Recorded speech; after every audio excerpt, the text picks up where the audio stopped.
Perhaps we need some outside universal threat to make us recognize this common bound.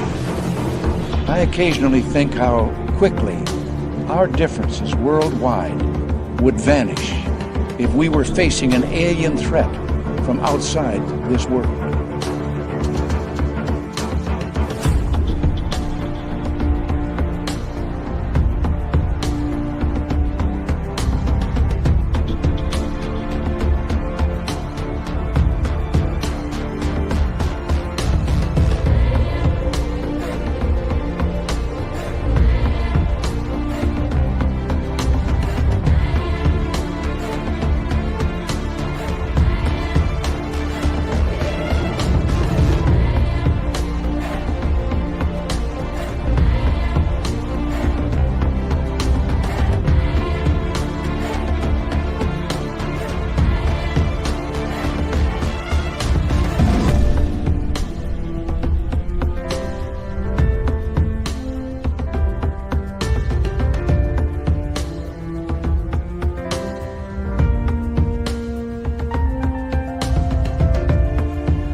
Good evening and welcome to Spaced Out Radio tonight. My name is Dave Scott. We're glad to have you here as we get into the Canadian UFO story and what is happening with UFOs across the Great White North. Victor Viggiani is here along with Craig Whitten. You guys are going to be very impressed with Craig's beard.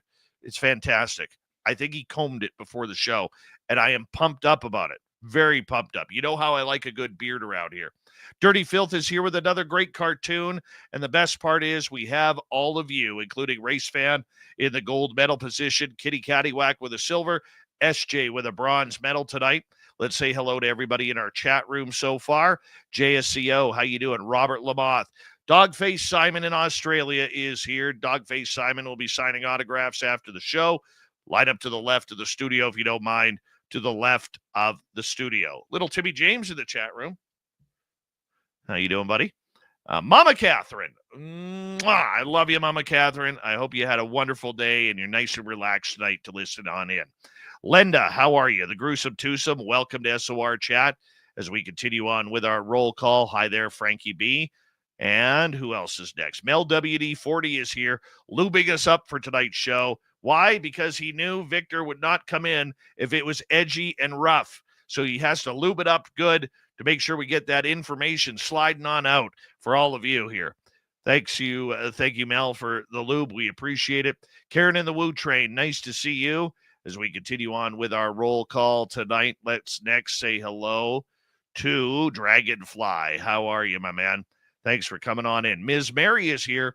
Ms. Mary will be signing autographs after the show as well. Line up to the right of the studio, if you don't mind, to the right of the studio. Cosmic Joe, how's it going? Dirty Filth in the chat room. Nice to see you, buddy. Millennium, my man. A good Ontario kid with a mullet. We like him around here. Ginger Turtle, thanks for coming on in. High Brown Dwarf, Thomas Rock. Ron Heyman, welcome to SOR Chat. Oob to Joe's Main, you've got aliens. Yeah, you do, buddy. As we continue on with roll call, there's Digger Dog. UFO Contact, Lori Rosenfeld, how are you? Nice to see you. Operation Shutdown, thanks for coming on in. Doug Shelby is here. The Doug Shelby has arrived, which means we can officially start this show. Moving on, there's Ethanol. Paramarv, nice to have you here. Hi there, Human Carl, a great veteran of the United States Air Force. We love you, Human Carl. Thank you for your service. Joel over on X, your hair is looking dreamy tonight, Joel. Absolutely dreamy. Thanks for coming on in. Noble Patrick, good to see you.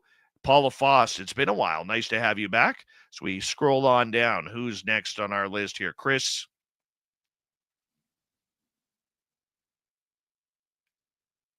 Teen, nice to see you. And Simon, thank you for kicking off the Super Chat tonight. Very much appreciate your love and support. The Super Chat is a wonderful way to support what we do on this show on a nightly basis. So let's continue on as we are running out of time. Cody Eiler, nice to have you here. Necessary Dialogue. Mike Bothwell, Memorial Gardens. And Joanne, nice to have you all here. Good morning, Skip to Malou. Nice to see you. Good morning, Body Tech over in the UK. Queen Peachy Key, nice to see you. Pam Harris, thank you for that lovely super chat. We really appreciate your love of SOR, Pam. Thank you. Hi, Nina Williams. Thanks for coming on in as we continue on with the roll call. Captain K-Rod, Jay Truthseeker. Nice to have you both here. Cypher 75. Good to have you here. Let's get the radio side going. Hello and welcome to the radio and podcast side of Spaced Out Radio tonight. My name is Dave Scott.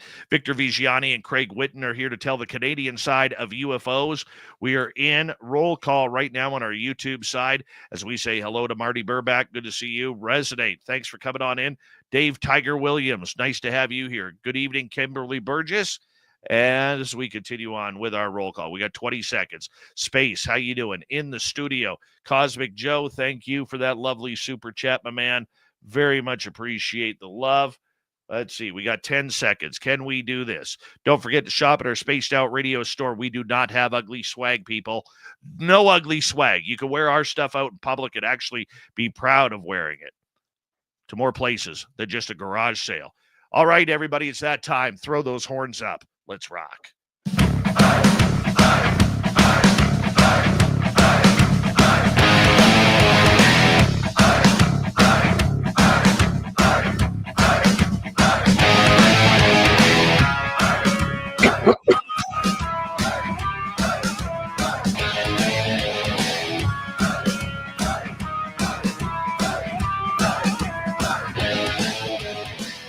From the mountains of central British Columbia to you listening around the world, this, my friends, is Spaced Out Radio.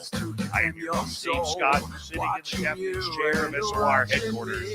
We welcome you to tonight's show on our terrestrial affiliates around North America, digitally on every major podcast network. Our website, spacedoutradio.com. We have a plethora of features for you. Rock out Bumblefoot, read the news wire, check out our swag as well. You can follow us on X at Spaced Out Radio, Instagram at Spaced Out Radio Show, and on Patreon in the Space Travelers Club.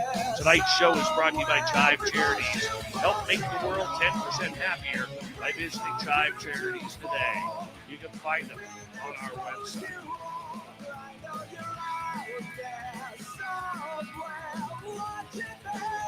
We got an amazing show coming at you tonight.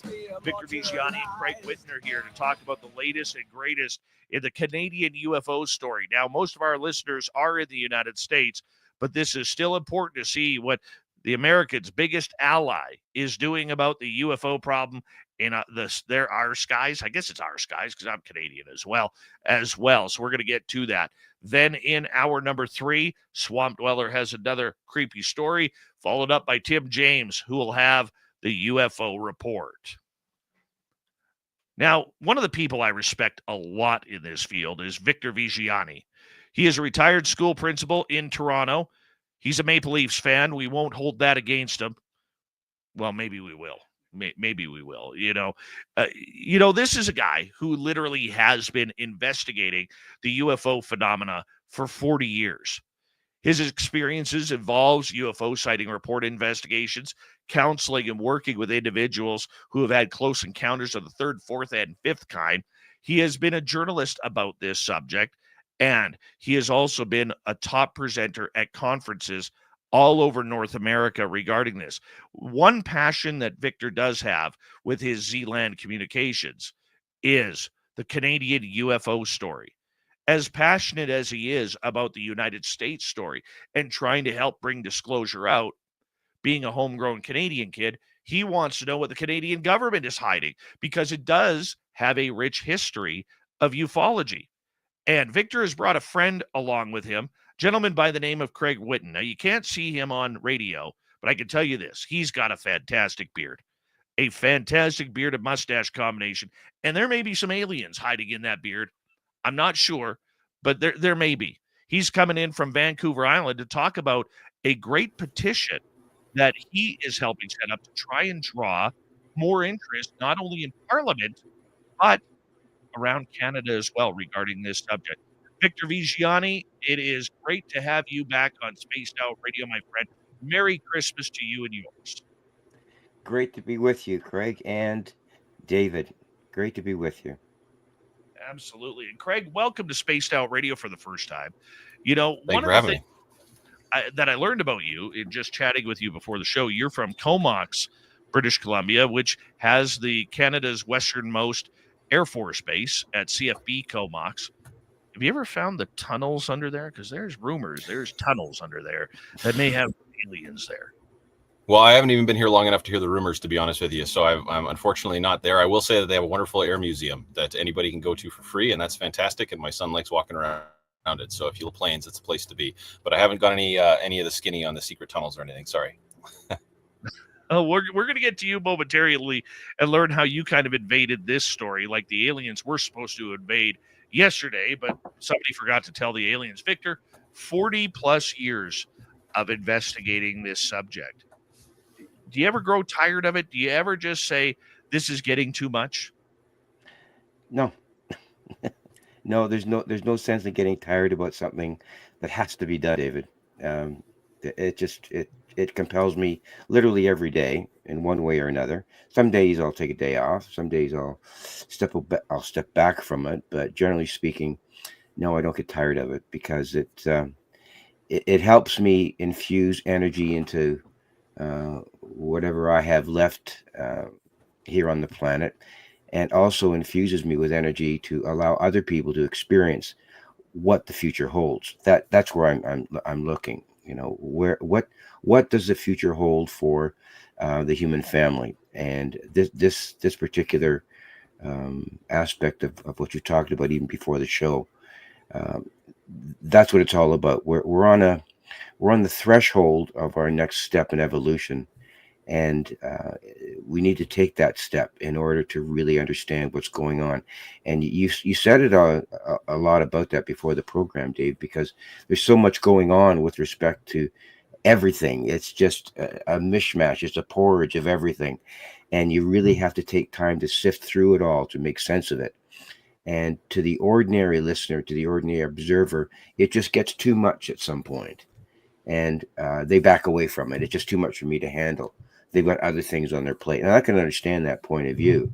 But for somebody who needs to know the truth, needs to find the truth, and needs to tell the truth, just can't stop doing it. So no, I don't get tired of it at all.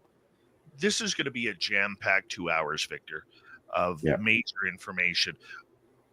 Canada has an incredibly rich history of ufology. Some would even say, if you look back in history, we were looking into this subject. Canadians were looking into this subject before the United States even really started delving into this. Sure, there was Roswell and incidents there, but they didn't seem to take that very seriously until a Canadian guy named Wilbur Smith decided to really take a focus and a grasp on this. He was a non-believer who became a believer, and it led to studies, and his work led to studies like Project Blue Book with Dr. J. Allen Hynek.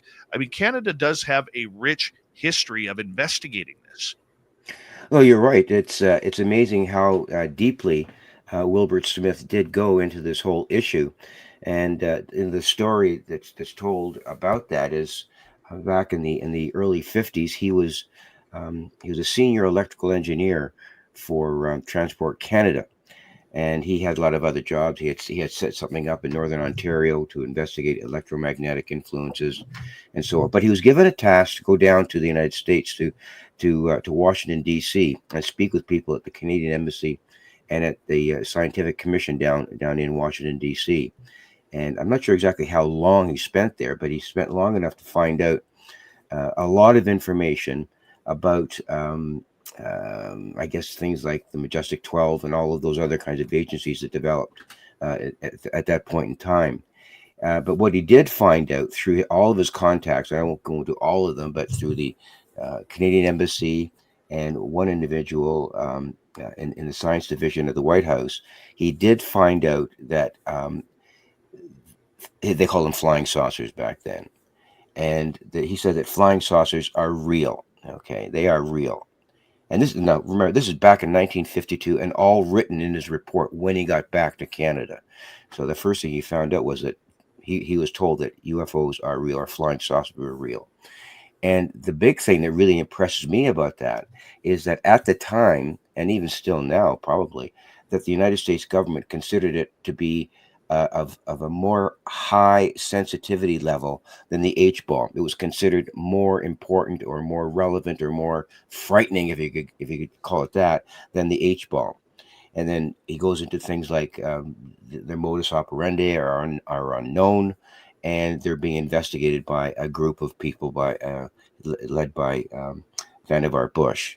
So that was back in the 1950s, and that has been considered to be the sort of the silver bullet in all of this. And it was described in a lot more detail in many lectures, over 5,000 lectures, by Stanton Friedman. And Stanton Friedman had brought that whole memo to the Transportation Department by Wilbur Smith out into the light many times. So that's where kind of it all began with respect to the Canadian history, with respect to flying saucers, and now they're called UFOs, and in other ways UAP. So that's the beginning of it. And then after that, in I think it was 2010, that I found inadvertently in Library and Archives Canada, I found over 9,500 UFO files at Library and Archives Canada. And they were segmented into the RCMP,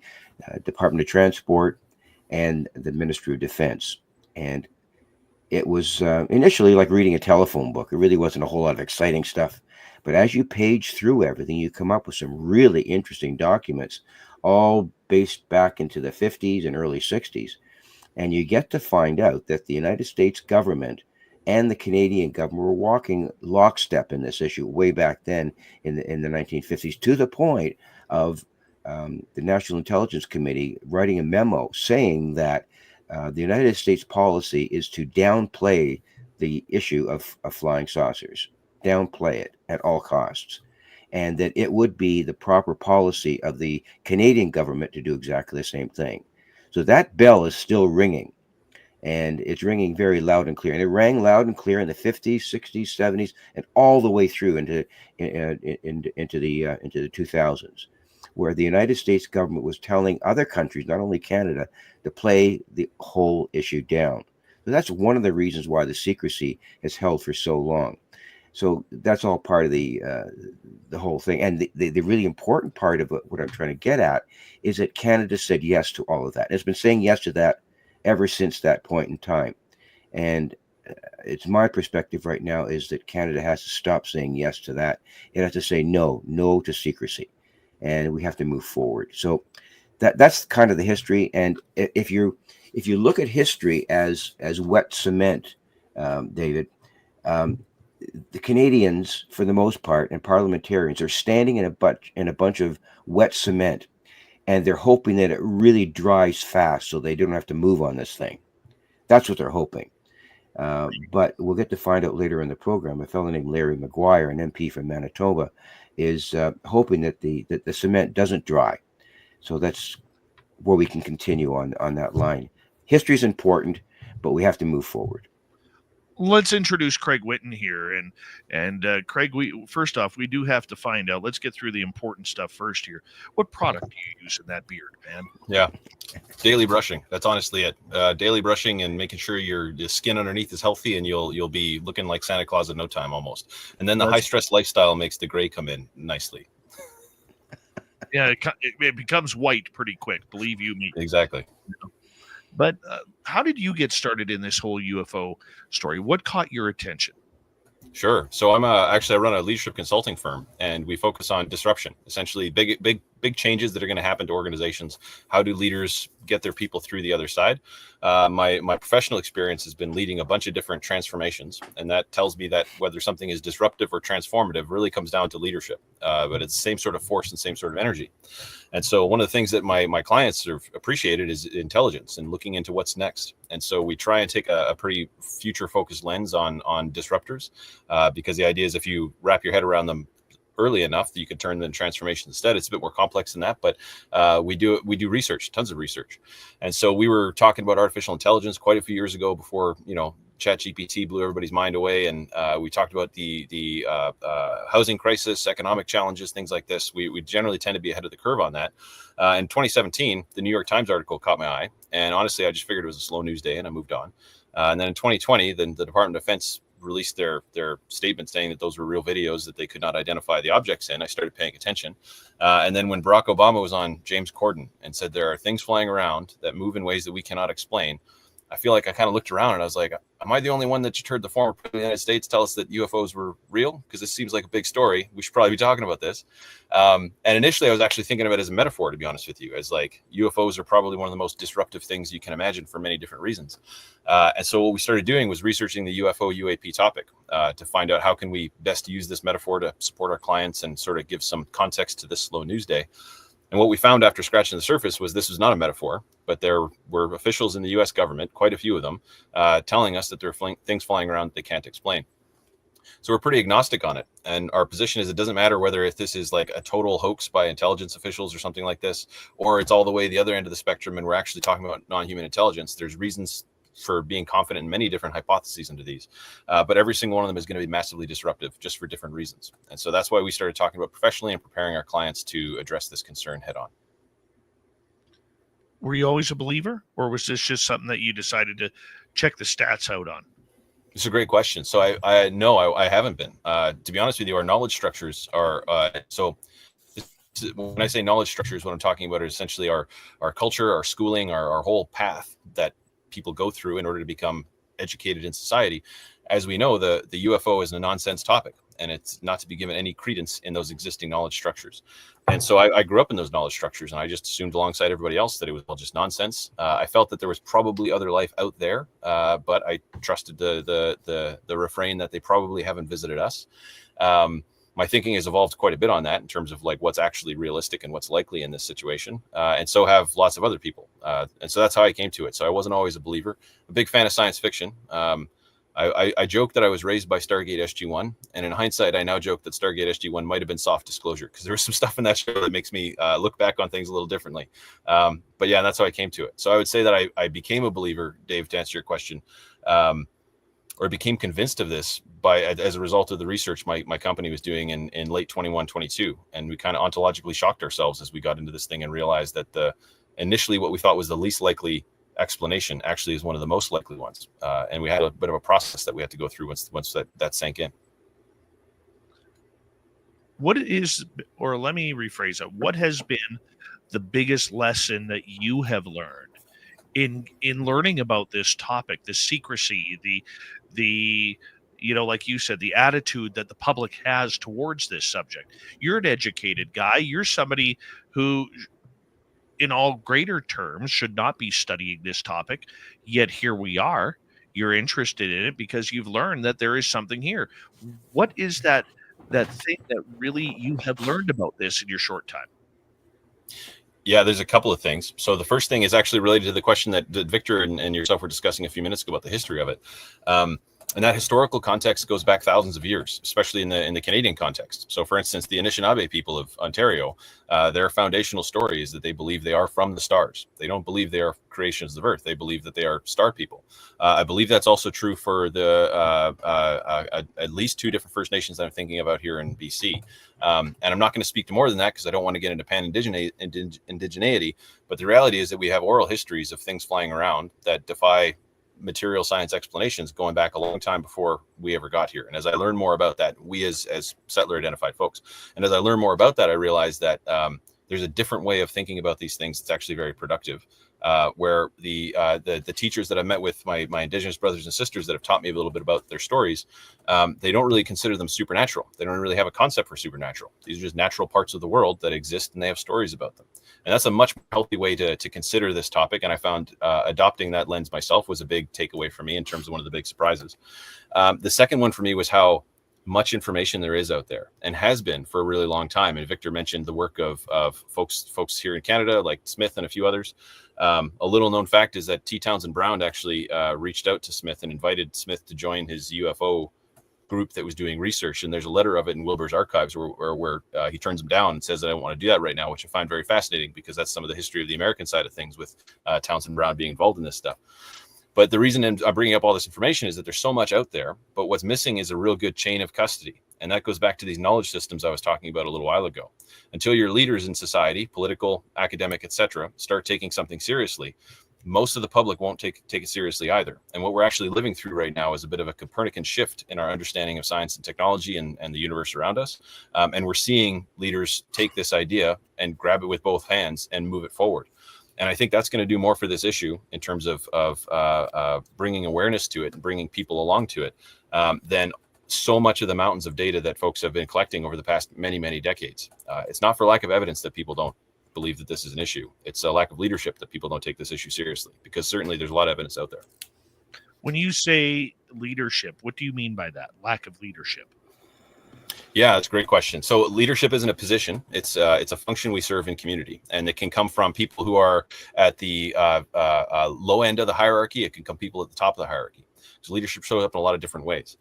What I'm specifically talking about are people in positions to set agendas, set strategies, and articulate that this is a question worth exploring. And we see this a lot particularly with frontier science, that most scientists are, and this came up at the Sol Foundation conference, the symposium they had in San Francisco last week, which I...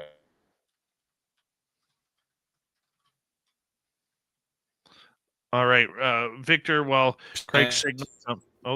Craig, are you there? Because you're kind of... I'm so sorry. Yeah, you kind of broke up there, but that's okay. You were talking about the Sol Foundation. Yes, Sol Foundation came up with this idea of frontier science actually being really uncomfortable with anomalies. They're much more comfortable with stuff that fits within what's established, to say, oh, look how close to the edges we are. But once you go past the edges, where the actual discoveries are made, there's a lot of discomfort there. And so when I'm talking about leadership, I'm talking about academic leadership to redefine the issue, as well as political leadership, as well as corporate leadership, because there's an economic lens on this as well that's really, really important. There's also a government budget in the United States that could hit $1 trillion on this. Victor, we got 2.5 minutes to go before we have to break at the bottom of the hour here. When we talk about the science of this, you kind of fall on the cusp. I'm more woo. You're kind of a good blend between the woo side and the scientific side of this. Is there a way to blend the two? Because I think, when I talk to experiencers, and I know you've talked to thousands of experiencers over the years, that seems to be the hardcore problem between the two sides in trying to figure out what this phenomena truly is. Is there a way to blend the two? Well, there really is, because they're all part of our own reality. If we start separating things within our own reality in terms of, the stuff you can't put your finger on, the woo-woo side that you are alluding to, the levels of consciousness that are involved in us, in our own minds, allowing our consciousness to understand that, first of all, the big step is understanding that, and I think John Mack makes this clear to me. He made it clear to me in my discussions with him. He said, let science do what science does best. And, that's okay. That's fine. They can go on that as far as they want. But when it comes to the cosmic realities that are involved, the science that we are involved with here on this ball of mud whirling around the sun is almost Neanderthal compared to the off-world civilizations that are involved. So our science is going to have to step back at some point and say, this is just too big for us to handle. We're going to have to delve into the other side of the issue, the levels of consciousness that are involved. And that's where this all is really coming down to. It's an evolutionary change. And for us to accept the fact that we're not the top of the cosmic heap, and when that realization comes about, when the human family does eventually understand that, and this story's been told, and it is being told every single day by contactees, by experiencers, these are the ones that have the goods, and they have no idea how this stuff relates to science, and quite frankly, they don't care about how it relates to science. And that's the important distinction that I try to make. Now there may be. On that note, I'm going to get you to hold on I'll right let you there. go. Okay, thanks. Craig Whitten, the Canadian side of the UFO story. We're going to turn up the heat on this subject when we return in the second half hour of Spaced Out Radio. Right after this, stay tuned, everybody. This show is going to be good.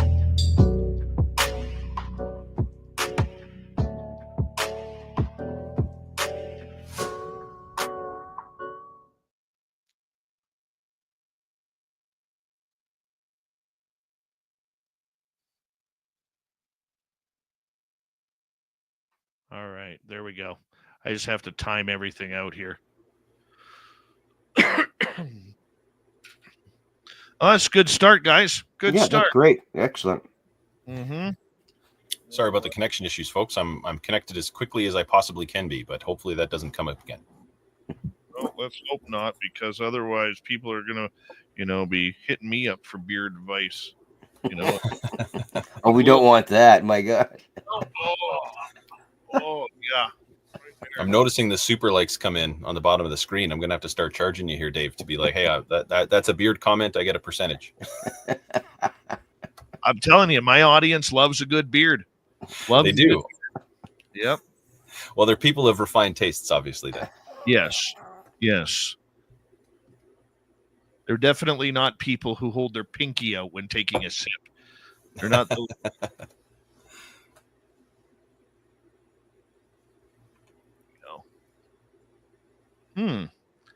Good start.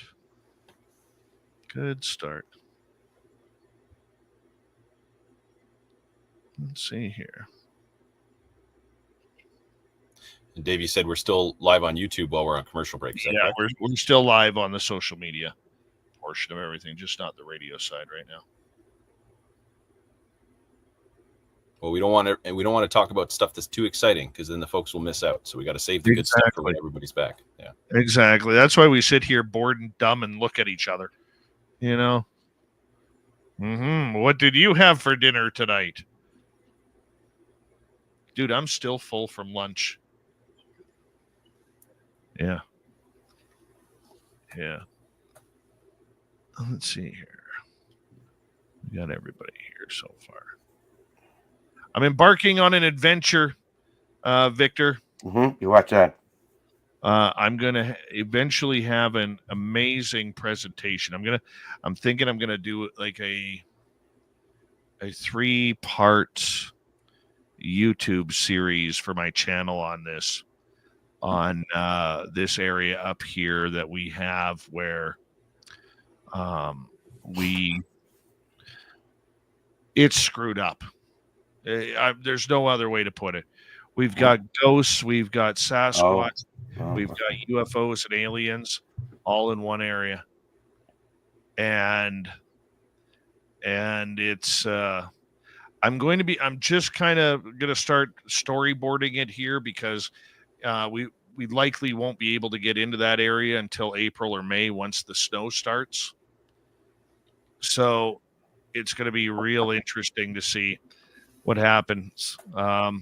Earlier this summer, we got chased out by Sasquatch in that area. Chased out. Yeah, they followed us out. They were pacing around our camp. We loaded up our camp, got the hell out, and we got 30 feet down you can't even call it a road. It's a path. We got 30 feet down the path, and it was whistling at us really high pitched. That ain't fun. Oh my gosh. Not fun. No, not fun. Anything like overtly threatening other than? Well, let's see. When you're getting followed and you're finding absolutely fresh footprints that weren't there before. Oh. Yeah. Yeah, it's pretty heavy. Lori Rosenfield, how are you, my friend? Jeremy Jones, you're our 11th province, by the way. We're not your 51st state. You're our 11th province. You're 0-2 against us. We may have a weak military, but you're still 0-2 against us. Hi, Lori. Check the history books. You'll know them. You'll see them right. Yeah. So we're going back there. In 2023, we had a UFO landing and an alien sighting there, along with the Sasquatch being there. Ghosts. So what happens when you bring in a film crew or whatever you're going to do? Like, how does that affect everything? They dodge it for a little bit, and then they come forward. Yeah. But I have 2 places. My other place for Sasquatch, they're a lot more peaceful and curious. but this place is just, it's messed. It's messed. Hold on right there. We got about 16 seconds. Thank you to Simon Times 3. We have Pam and Joe, Richard, and Deborah Rooney with the super chats. And here we go, everybody.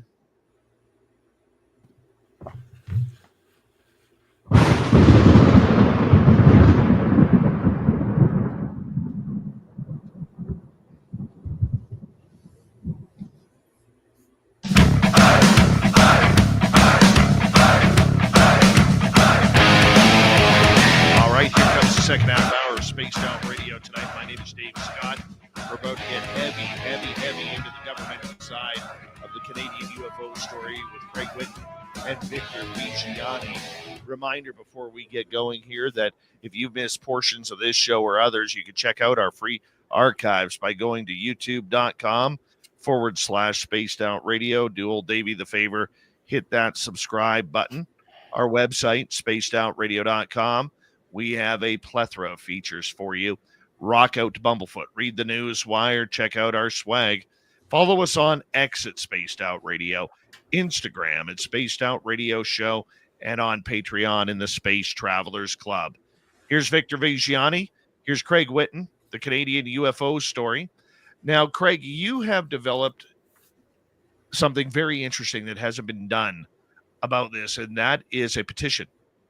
You're creating a petition. So I haven't developed it, but I am aware of it, and there's actually it's actually a wonderful example of grassroots movements. And so the short story on this one is that essentially, following like the activity over the last few years, there's been quite a few groups that have come together to say, hey, like we want to take this thing seriously. Let's move this forward.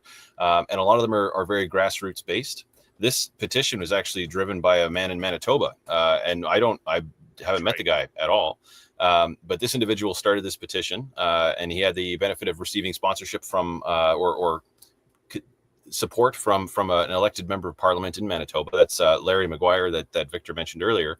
And it's kind of caught fire a little bit. So it's been really great to see this being shared on Twitter and on various different spaces of the UFO world. The minimum needed was 500 signatures. Obviously, more is better. More signatures means folks will take it more seriously. And that's making the rounds now, but we only have till January to get as many signatures on that as possible. And so it's a great rallying sort of for the Canadian ufology world, because they're seeing pockets like MUFON is connecting over with Citizens for Disclosure, who's connecting over with like people like me who are in this from a pretty, like I say, a pretty agnostic, neutral sort of leadership lens. All of us are now having conversations about, well, what does this mean for ufology moving forward? So the benefit of this grassroots type effort is huge in connecting people. You know what? The one thing that I love about this topic is, Canadian politics has always been, Victor, about if we don't talk about it, it doesn't happen. Canadians in general have been like that over the years. And about 3 years before Larry Maguire, the member of parliament for Brandon-Souris, Manitoba, came out with this, all of a sudden out of the blue, he and his staff started following this show on X, back then Twitter. And, we're still the only radio show that has given Larry received a long cut interview about this subject that just has intrigued him over the years. And Victor, we hear about him being very passionate about this subject, and there are other MPs, Raquel Dancho, Michelle Rempel-Garner, Matthew Green, before he got in trouble recently, the House of Commons, who have been public about, learning more about this subject, but we really haven't seen a lot of members of parliament jump on board, including Prime Minister Trudeau, who not only is fighting for his job and his political future right now, so this probably isn't a very large topic of interest for him, but we do know that he's been read in on the subject a minimum of 3 times. So where is the Canadian government sitting on this right now, Victor? Well, essentially, right now, it's with the petition that Craig mentioned. It's sort of in a bit of a limbo zone because, as was mentioned, we need 500 signatures, and we got just over that so far. I think it's 581 or something like that. But what Larry, I think, is trying to do And in speaking with his staff, I spoke with at length several times a member of his staff, Drew Ostash, and I was pleasantly surprised by the level of knowledge of Drew. This young fellow was as well informed as anybody that I've run into in the last decade or so of his age, and it's not often you find someone of his age that is really well informed. So I can see where Larry might have gotten some of the passion, or at least a little bit of an inkling as to some of the history and the foundation of this. I just, to this date, I don't know exactly how Larry got involved with it, as all of us do. Um, but I think that where we're at is a position of allowing this thing to come to the surface in a way that someone has to carry the ball onto the floor of the House of Commons. And I'm not sure how that's going to play out with respect to this particular petition. And what happens, in my understanding, is if that 500 threshold is met, that it has to be or can be presented to the Parliament. Now, my question is, where does that stand? What type of presentation is that? Is it a member of Parliament like Larry standing up and asking questions about it? And in my press release, I showed some of the questions that he's already put forward to the House of Commons. And I'm wondering if that's all part of the petition, or he's doing that in advance, or exactly how that whole process works. But my question is, when this stuff is presented on the floor of the House of Commons, what's going to happen? Where will it stand then once it's presented? Right now, it's nowhere. As far as I'm concerned, David, it's nowhere. It's not being discussed. There's a few people involved in it, but there's absolutely no discourse at all. The only discourse that's happening is something that Larry managed to kind of contrive, was in his letters to John Hannaford and to Anita Anand. What he did and how instrumental he was in doing that, I'm not sure, but he got the Project Sky Canada off the ground with Dr. Mona Nemer from the University of Ottawa. Now, I have my own feelings about that particular project, which aren't very positive, but the fact of the matter is he did start something with respect to the investigation and reporting back to the government about the UFO issue. So that's a very good positive. So that is a step forward. The step backward could take a serious hit, because, in answer to your question in terms of where we're at, if Sky Project Canada does in fact do what its mandate apparently is, we could be all the way back to Project Blue Book again, okay? And even all of the potential lies that Arrow is foisting on people, okay? With all the information, Arrow is still standing up and saying, no, there's nothing to this, okay? And what I'm afraid of is that the Sky Project Canada will be doing the same thing, just investigating. And that's not what we need. So it's a very difficult position that we could be in if this petition gets put forward onto the floor of the House of Commons in the correct way with the proper number of signatures. We don't need 550. We need 5,050 signatures. And that's one of the reasons why I'm on the program tonight, is to get Canadians to wake up to the point that we have to create some sort of agitation, okay? And as a teacher and as an administrator, when I was always presented with situations where people had to be woken up, I brush the fur the other way. I piss people off, David, is what I do, okay? And when you get people angry, when you get people upset, and when you get people concerned, and they begin to answer questions when the revelation comes, is, especially with this particular issue, if they do wake up, you know what the question they'll ask you? How long has this been going on, and why the hell don't I know about it? Okay, so we have to get people on the floor of the House of Commons to ask that exact same question. We need to be truant in our way to find a way to get people on the floor to say that. Now, there are a couple of people who are asking the question, but not enough at this point. So I think that's what we're in a very uncomfortable limbo right now, and where people have to become uncompromised about whether or not they want to find the truth and tell it. That's where we're at, basically. And Craig, what do you think about that? Because Victor, brought up some very candid points about just the way this topic is treated. in public in the House of Commons. We have a prime minister who has been read in. He has, for some unknown reason, decided not to go public about these conversations, nor do the weak Canadian journalists on this subject have asked him about it. I mean, is he hiding it in plain sight, or do you think that Canada's more involved with the secret of this?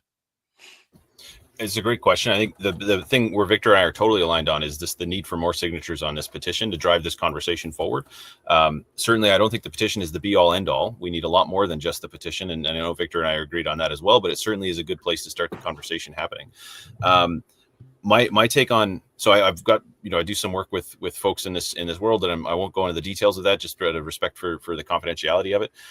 My sense, though, is that this is not just a Canadian issue any more than it's just an American or just a British or just a Russian issue. It's a human issue, and it's worldwide. And that makes it really, really hard for a single nation state like Canada to meaningfully move forward, because we have to move forward in lockstep with our allies, one of which obviously being the United States, having a far greater pull on this issue than we do up here.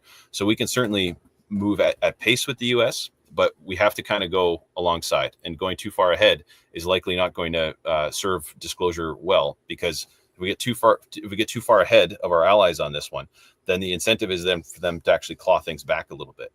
And so what I'm seeing both in the UK, Australia, United States, and Canada are leaders that are trying to wrap their heads around this. Because like Victor said, they're coming to this, and they're coming from the same knowledge system that I mentioned earlier that I was brought up in, where UFOs are nonsense. You get some very special people like Larry, who knows his stuff and knows it backwards and forwards, who wasn't willing to accept that status quo and move this forward. And he's not alone. There are a few others out there like that. But the reality is that the knowledge structure is what needs to shift so that these folks can start internalizing this and understanding what to do with it, because the scope of this problem is massive.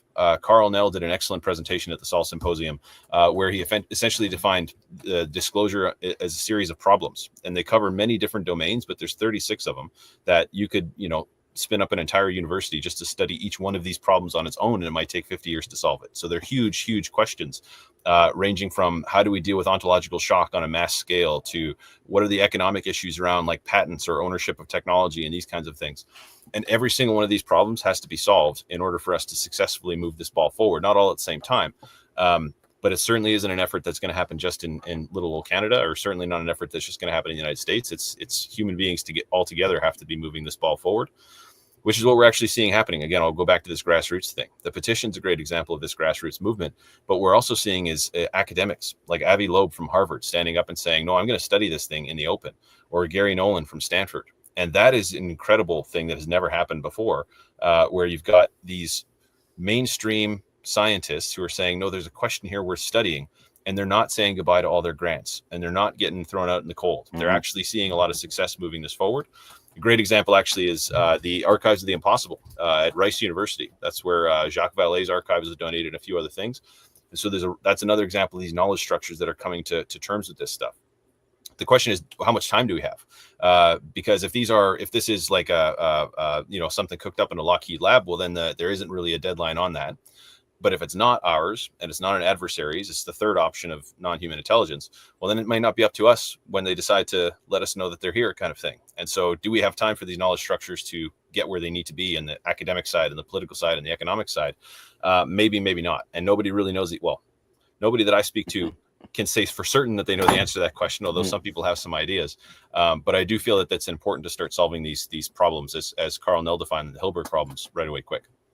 Well, I think you raise a really good point, Craig, because the way we are moving, or the trajectory that seems to be unfolding with the so-called rapid pace of disclosure, much more rapid than I've been seeing in history for the last 3 or 4 decades. It's an amazing turnaround. As Dave mentioned earlier, 2017 was a bookmark in my estimation as to where things were going.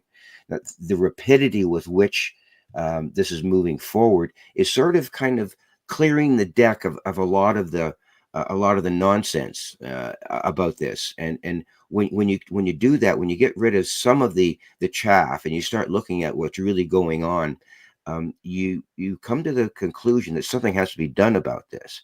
And if this makes any sense to us as a human family, And this is where I think the other part of it comes in. If this makes sense to the human family, the whole scientific world, the economic world, when I say the human family, I'm talking about everybody, okay? When it starts to make sense to the entire human family, and whoever these off-world civilizations are, wherever they're from, and whatever their perceptions are, whether it's a consensus or it's an individual thing, I'm not quite sure. But when these off-world civilizations begin to understand that the human family is beginning to grapple with this issue, is making preparations for contact with them, they might be able to manifest themselves in a much different, non-clandestine way than they're doing now. I'm not sure what form that's going to take, but once they begin to realize that we're sort of getting the message here, okay, where the experiencers are going to eventually take over the narrative here. I'm convinced of that at some point. And you know what's going to convince them? When someone in the United States government, in the Congress or the Senate, or even the House of Commons, or some other particular government, when one or more of those representatives comes forward and says, I'm an experiencer. I've had experiences. Now, who might that be? Is that going to be, Kristen Gillibrand, or is it going to be, Rachel Dankow? And my take on this: any person, and Craig, you may want to correct me on this. Any person who becomes involved in this, the chances of them being some sort of experiencers are really high. And I've had that admitted to me so many times. One good friend of mine, Bob Salas, Captain Bob Salas, who was the deputy launch commander at the Maelstrom Air Force Base when the missiles were shut down. Okay, and I've had long conversations with Bob over the time that we spent together, both personally and in interviews. And it took a long time for him, first of all, to understand what this UFO thing was all about. And when he was interviewed by his superiors and told not to talk about it, and all, he went six ways to sideways on this. Okay, he was really very conflicted about it. And eventually he came forward and said he's an experiencer. And I find that amazing. And it seems to be happening more and more all the time. So when someone in an official capacity comes forward to say, I've had contact, what kind of gravitas will that bring? What kind of peeling back of another layer of the onion will that bring? Will people stand up and say, oh my goodness, if someone in the United States Senate stands up and said, I've met these people before and I know that for a fact, what kind of impact will that have? Will it just one person? Will it be five? And it's like that whole question of, if one has something to say and then another person raises their hand and then another person raises their hand, it could be an avalanche of information that we're just not ready for. But I think whoever these off-world civilizations are will be paying attention to that kind of admission by people within the human family that this is in fact a methodology, call it something else if you want, of contact. And that's another direction that it could go. So there's all kinds of ways. Disclosure is not the only way this is going to happen. It's going to happen in a multiplicity of ways. And I've always maintained this since the days that I did Strange Days Indeed with Errol Bruce Knapp on CFRB. I maintain with him and his guests, when we find out what this is all about, really, if it ever does get to that point, it could be something totally different than we expected it to be. It could be completely different. So it's converging lines of evidence that are pointed in the direction of one thing, but the converging lines of evidence are becoming much more dense at this point in time than they've ever been before. So I think it's important that we put disclosure in its right context. It's going to be helpful, there's no doubt about it, but it could happen in a multiplicity of other ways. Yeah, I like to describe it as a process, not a point. So like disclosure isn't like a Tuesday of 6 months from now. You know what I mean? Yeah. It's going to be a process that we go through as a species over the next many, many years. And a huge part of that, Victor, and you touched on it, is this idea of experiencers being able to identify themselves. And so I, again, from the agnostic, I came at this from a leadership perspective, and so I have other stories I can share around experiencers and stuff. But what I have noticed is that since I started doing this work and talking about it publicly, at least like 8 times out of 10 or 4 times out of 5, if you want me to reduce my fractions, like I'm appealing to your school principal ways there, Victor, but at least 4 times out of 5, somebody will come up to me afterwards in private and say, you know what, I've seen one. or I've had an experience, and because I treat the topic with respect and Yeah. sincerity, Mm-hmm. they're willing to trust me with their story. Mm-hmm. The other thing I've noticed is in my other life, I've done a lot of behavioral work, risk management, a master's degree in risk, crisis, and disaster management, and my dissertation was focused on behavioral intervention at Canadian post-secondaries, so preventing the people who want to shoot up the schools from doing that kind of stuff. And I spent a lot of time doing that work. Particularly, I spent a lot of time working with survivors of sexual violence. And what I found is that the experiencers are, and I'm not saying it's the same experience, that's not what I'm saying at all, Mm-hmm. but the stigma that the sexual assault survivors experience, people don't believe them. They get asked, were they drinking at the time? Like, there's layers here that discourage them from telling their story and getting access to justice and help. Precisely, yeah. It's the exact same thing with experiencers, Oh, where they are Yep. afraid to tell their stories, and because they're afraid of being accused of being, course, off the rockers, or were they drinking at the time, etc. But what I found really powerful is the exact same approach is effective. And so a trauma-informed approach for survivors is to say, like, your job there isn't to judge them. Your job there is to, like, share that space and get them the support they need. And so the 3 steps when an experiencer shares stuff with you, and this is for everybody in the audience, it's real simple. I believe you. Thank you for sharing that with me. And is there anything I can do for you right now? If you can remember to do those 3 things, anytime an experiencer discloses their experience to you, you will be contributing to this change that you're talking about, Victor, where we create the conditions where somebody can stand up in a leadership position and say, hey, I'm an experiencer too. Exactly. But we also have to shift the society in a positive way, which we know we can do, because we've seen this happen many times just in my short lifetime, where society has shifted in a positive direction when it comes to things like this. Yeah. We got 3 minutes to go here, guys. But the one thing that I can say, Craig, is, in the decade that we have been doing this show, one of the most powerful things that I have learned through this is exactly what you said, is the power of I believe you. Because so many people are heartbroken for themselves because they don't know who to talk to. Yes, it's easy to jump on a Facebook page now or whatever, but I mean, even those have their harshest critics. That if your story doesn't fall into their parameters, they're coming right at you too. It's a very lonely world. And it does start with government, but do we need, Craig, in your opinion, with 2 minutes to go here, do we need government to tell us that these are real? No. So I don't believe that'll actually make any bit of a difference. I think when enough people say, hey, this is a thing that we want you to take seriously, that's when our government will respond by saying, yes, they are real. But it's a chicken or the egg type thing. And I don't think that the government saying they're real necessarily comes first. I do believe that there's a bit of a symbiotic relationship between what leadership will say and what the people want them to say, and that will move together kind of stepwise. So the people will say, we need you to pay more attention to this, and we'll start seeing congressional hearings or legislation being passed. And then people will say, well, hang on, we want you to go a bit further. And then we'll start seeing legislation introduced to protect whistleblowers. And we'll see this back and forth between leadership and society happening over the next several years, as long as we have that kind of time. But the short answer is no. They have to work together, people and leadership at the same time. And the question is, Dave, I'll be quick, is whose knowledge is this? The fact that we are not alone in the cosmos, where does that knowledge belong? Who belongs to that knowledge? Who does? It's not the government's knowledge. It's out there. It's out there in the ether of the cosmos. So everybody should have access to the fact that we're not alone in the cosmos. It's pretty simple for me. I don't know why people make it more difficult to understand than that. We'll never know. We'll never know. But I think that's also part of the cover-up too. Oh, of course, yeah. The more you can insult people on this and make them feel illegitimate and untruthful and crazy, the more the cover-up can happen. And where do you hide the most important things in the world? Right in front of people. It's the easiest hiding spot wherever you are.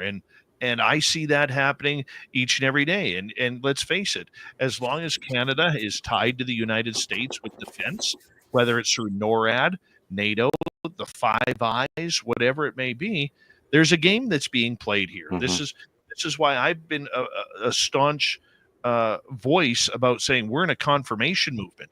We're not in a disclosure movement at all. We're confirming that this potential phenomena is real. Gentlemen, I'm going to get you guys to hold on right there. We are having a great conversation. Hard to believe we're already 1 hour down with Victor Viggiani from ZlandN NewsNet and Craig Whitten. More of the UFO story in Canada coming up. right after this on Spaced Out Radio. The jam-packed hour 2 is right around the corner.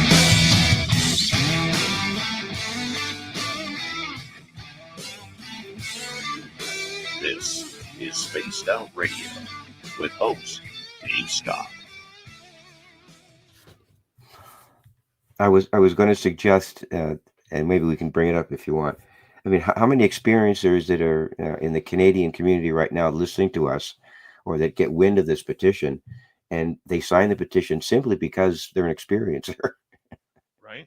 You know, I just learned about it, Victor. I just learned. I had heard rumors about it, but my main knowledge was from our short conversation the other day, and it sent me on a dovetail to it. Gentlemen, we got about 6 minutes here.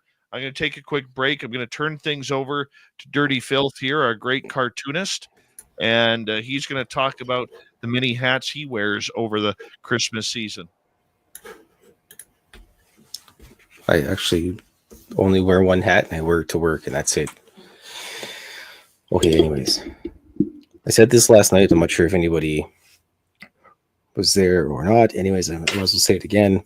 I sent out 1 billion Christmas cards, and Canada Post is still on strike. So your Christmas card may take between 7,000 and 8,000 years to get to you. So it may or may not show up in a decent amount of time, and I apologize. I have no way to go over to Canada Post and poke them and tell them to get their stuff figured out. And also, it was kind of my fault because I have other means of shipping things, but I just stuck all my stamps on them. Like I was just roboting everything, got them all sent out, ready to go. So anyways, I apologize for the late Christmas cards, everybody. Anyways, I drew a man in black, but he's got his Santa Claus hat on tonight. So good on him. Let's go scroll down here real quick. I think I might stick around just for a little bit because I'm almost done my little short cartoon I've done. Comic, rather, not cartoon. Well, True Secret's not as bad as when I send stuff to Australia or Tasmania or something. That takes a long time.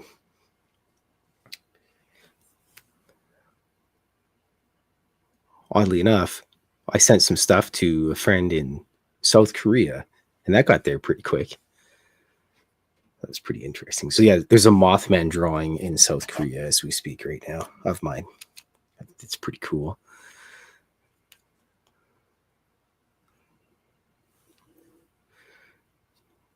Well, you know, Bob, I'm pretty sure you've seen that weird blue Canadian snow when it's nighttime, and there's just that little bit of moon coming off. It's got just a tinge of, I don't know, it's like it went a little darker, it would turn into a blueberry of a color. All right. Anyways, I'll make sure that I feed the cat some snacks later on. Well, Sir Bothwell, I'll add you to the list. It's going to take 10,000 years. But we can do that. We'll get Sir Bothwell in there. Let me mark that down right now.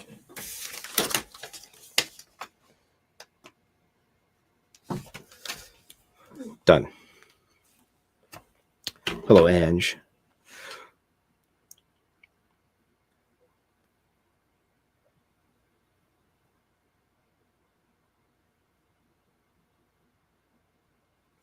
Crap, the chat moves so fast. I need a gigantic 40-inch screen like Dave's probably got in his warehouse there of a studio. Anyways. Whoops. Bang the old microphone there. Anyways, this is boring just staring at a picture. I'm just going to keep drawing this thing. And this is my short comic that I'm working on. Basically, it's about a bunch of aliens that try to take a picture of a Sasquatch and doesn't turn out good for them. And the aliens are named Carl, Stanton, and Alan, because I figured those would be good names for your aliens. Yeah, the whole plan is they try to take a picture of Sasquatch to make money off of it, and, well, it doesn't work. But once it's all done and posted, you can See how it turns out. Oh, look at that. Nobody's going to notice. Yeah. So anyways, they attempt to use one of those old style instant cameras. The little Kodak instant guys for prints the picture out immediately. But as you know, Sasquatch is usually pixelated, so it's almost time for Dave to come back here. Otherwise, I'm going to have to hijack the show. Dave's got 20 some odd seconds. I got lots of Oh, time. there he is. Quick, Dave. I got a full minute. No, you don't. Isn't it 6 minutes? I've got the timer going, dude. Everything's on a timer. What are you using, an imperial or a metric timer? Well, Imperial. You know how it goes. All right. All right, let's Yes. quickly say hello to Marty Burback. Let's say hello to the stunning Amber Dawn Glover. How you doing? Destiny Rocks, how you doing? D Cypher, thanks for coming on in. As we say hi to Mama Susan. And get the rest of you on the chat room. Thank you tonight to Simon with 3, Deb Rooney, Lori, Richard, Joe, and Pam for the great super chats tonight. Hi, Jessica S. How you doing? Ozzy Ange, how's tomorrow looking? Give me an update if I'm alive. I'd appreciate it. And here we go.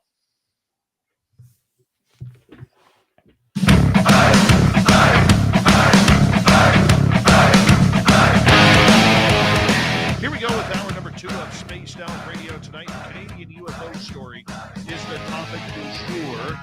My name is Dave Scott. Very much appreciate you tuning us on in wherever you are on this beautiful planet we call Earth.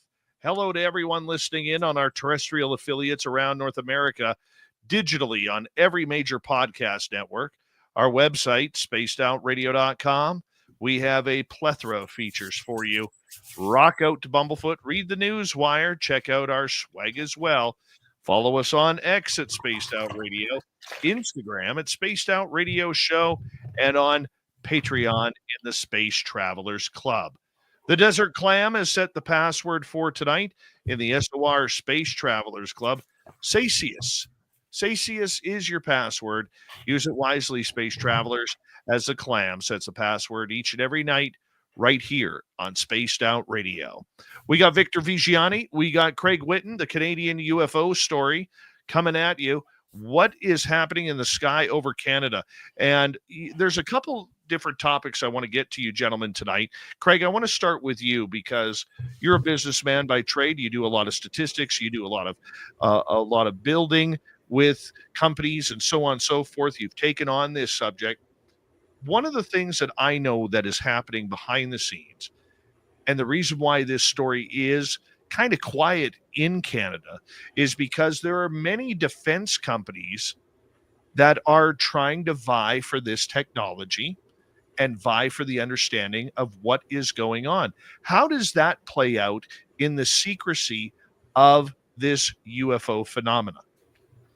That's a great question, and it's extremely complicated. So the first piece is there's companies that are in allegedly. So again, this is the challenge with this whole story is knowing again the chain of custody on the evidence and the information. So I'll use words like allegedly a lot because so little is so little that I can point to factual evidence to prove. But I would say that allegedly with the crash retrieval program, there's been sole source proposals. So they're just sending stuff to that company to do the work. And that's very much against the way the government is supposed to do RFPs or requests for proposals, because private companies like mine are supposed to be able to bid openly and freely on these projects. So on one hand, the secrecy is a big problem for that, because obviously if it's secret, they'll be... Oh yeah, I'm back. There we go. I think I just cut off for a second. Am I back? Yes, you're back. No, you're good. Go ahead. Whoop. You froze again. They're still on dial-up on Vancouver Island. Let's just be honest. Them Islanders, Victor, they don't. Yeah, I know that. They don't know nothing. Well, while we're waiting for Craig to come back, I can reflect on that. I'm not sure where Chris is going to go, but I think I know where he's going to go with it. But just Craig's back. Yeah, Craig's back. Let's. Okay. Craig, you were out there for about 15 seconds. So he's He's lost gone. his signal. Victor, take over for a Anyway, second. yeah. So, from my perspective, when you talk about technology and aerospace industries, uh, what the big motivating factor is, this technology could be more arcane than we ever imagined. But when these industries, this aerospace industry and businesses get a hold of this technology, think about it really clearly. They're not here to eliminate fossil fuels. They're not here to do it. They are there to make this stuff into some form of weaponry. Okay, and that's particularly is specific to the United States of America. The reason that Lockheed Martin is doing this and other aerospace industry are doing it is to develop weaponry. That's their main focus. Now, there may be some altruistic sense in other jurisdictions that may be looking at it from a different, more ecological point of view, but the idea behind having unlimited energy, completely free energy, and to make it into a weapon, that's very appealing to maintaining the American dominant view, what we call full dominant spectrum over the entire planet. And that's the modus operandi of the national security state. When you back this whole thing up, the national security state is in the business of maintaining the United States in a position of full spectrum dominance over the entire planet. And that's what the Cold War was all about. Okay, unfortunately, the USSR, lost out then, but right now it's anybody's ball game. So these aerospace industries are in a deadlock heat to the finish line to develop these things into weaponry, and that's where my perspective is on this. It's not the correct one, obviously, but that's what that in my opinion is where it's going. Apologies for the connection issue there, but I would just add to what Victor said. So there is definitely that interest in the defense industry for sure of weaponization of any new technology. That's just if they weren't doing that, they wouldn't be doing their job according to their role in the economy. But the other piece that I was talking about before I got cut off was essentially our procurement is supposed to be open and transparent. And the nature of secret projects means it hasn't been, to the tune of quite a bit of money, particularly in the United States. The other areas where this comes into a bit of a problem is how do you deal with patents? So if I'm a company and I've got technology that I have deduced by using non-human technology, who owns that technological patent, and how do our laws apply to the original owners potentially? And so these are many of the economic problems that businesses are going to be facing with this issue. And it's actually probably one of the reasons why it's been a little slow and a little bit quiet, is that we don't actually have answers for any of these questions because there's no precedent for them. So just a legal question alone is a big one for us to have to figure out economically as we roll out this process of confirmation, as you called it. I do have something to add to that, if it's okay, Dave. Pardon me, Victor? No, I just have something to add to that in a way. Please, Yeah. please No, go I guess where I need to go with that is, if you look at the nuclear situation that we're in right now, and this nuclear clock that seems to be in operation, and or the three dominoes that they talk about that will fall before there's a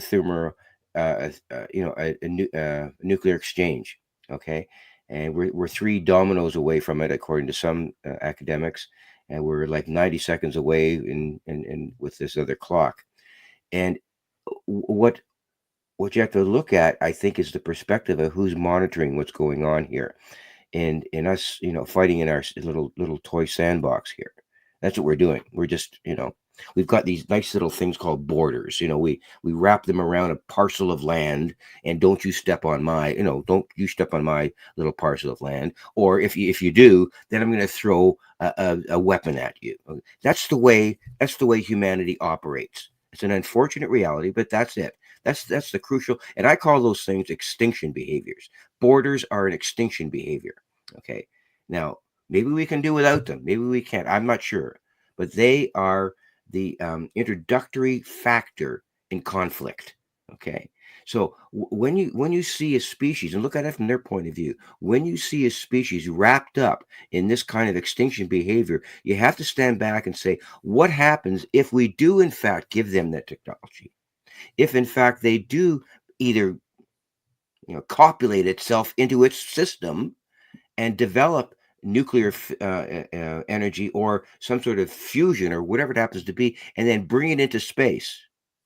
Okay, that's the big concern of the extraterrestrials. Okay, and we've got that from experiencers. They know that as soon as we attempt to bring our nuclear weapons or some other form of ET technologies that we develop here, we will be quarantined. We will not be able to use those things out in space. And that's documented by all the missiles that are being shut down. Okay. They know that we have a limited capacity to do this. So they'll just turn them off and on. They do both, right? You understand that? They do both. They turn the missiles on and they turn them off. They've turned them off in Maelstrom and a number of other bases in the States, and they've also turned them on in Russia.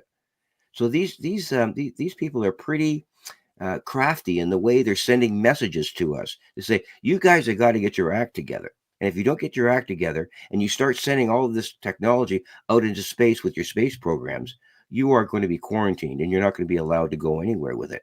So, there's a lot of economic machinations that you could talk about. But the bottom line is here, if humanity continues on its present course with the United States being allowed to fulfill its mandate of full spectrum dominance over the planet, we're not going anywhere with this issue. And that's the big problem as far as that's the way I see it anyways. What is the point?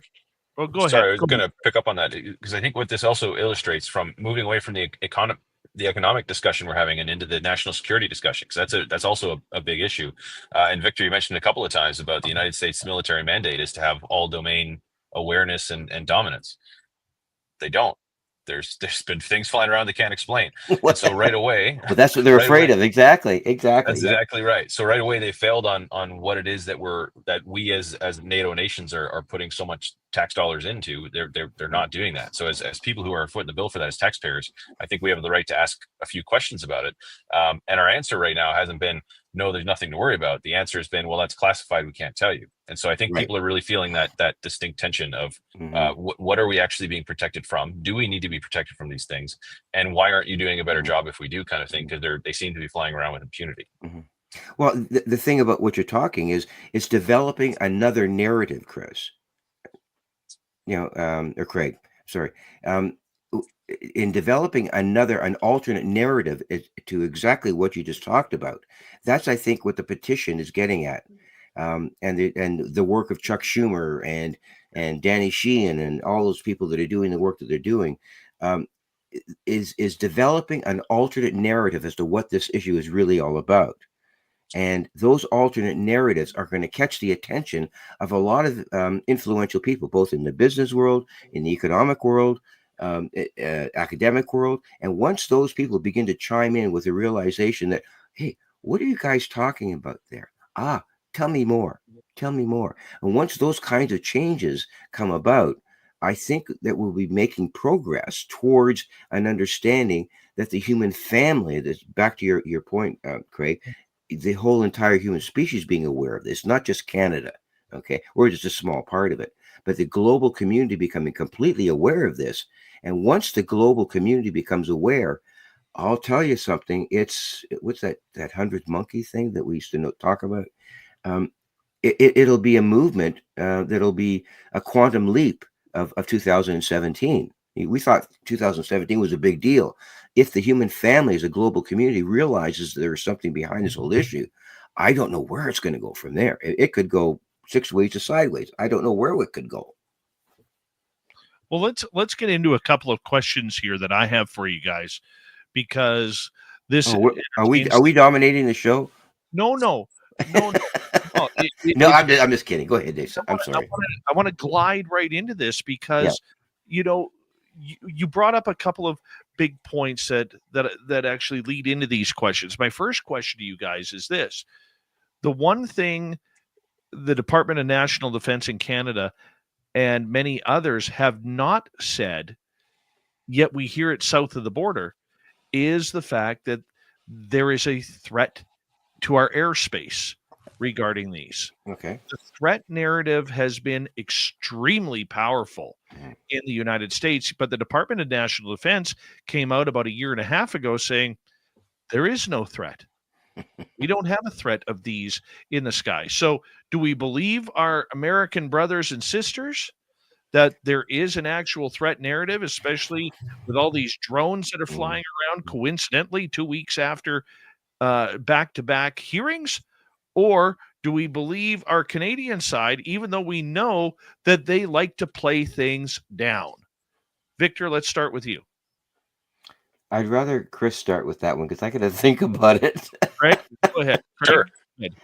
Yeah, I'd say I think the answer is awkwardly both. And so this goes back to how you define threat. And I think in the United States, the military structure and the way that they work with threat, Lou Elizondo has spoken to this as well, and I've got a bit of a background in threat assessment myself.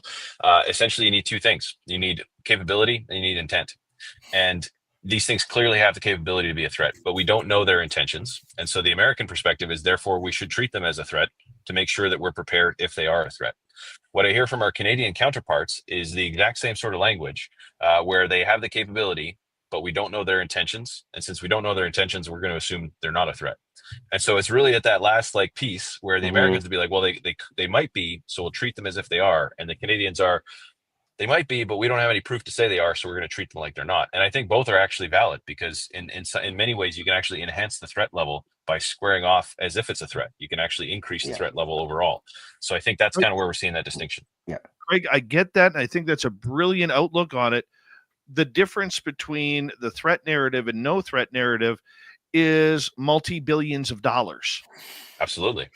And the threat narrative, the one thing that the Pentagon, especially after 9/11, has been very successful on, is anything deemed as a threat adds a few more billion to that budget. And now, if all of a sudden, we already know all the world's problems, we know where the hot spots are for where all the idiots and warmongers are in the world, but we don't know the aliens.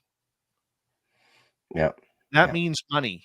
That means money. Yeah. A lot of money, especially if it is a new technical environmental revolution at our fingertips.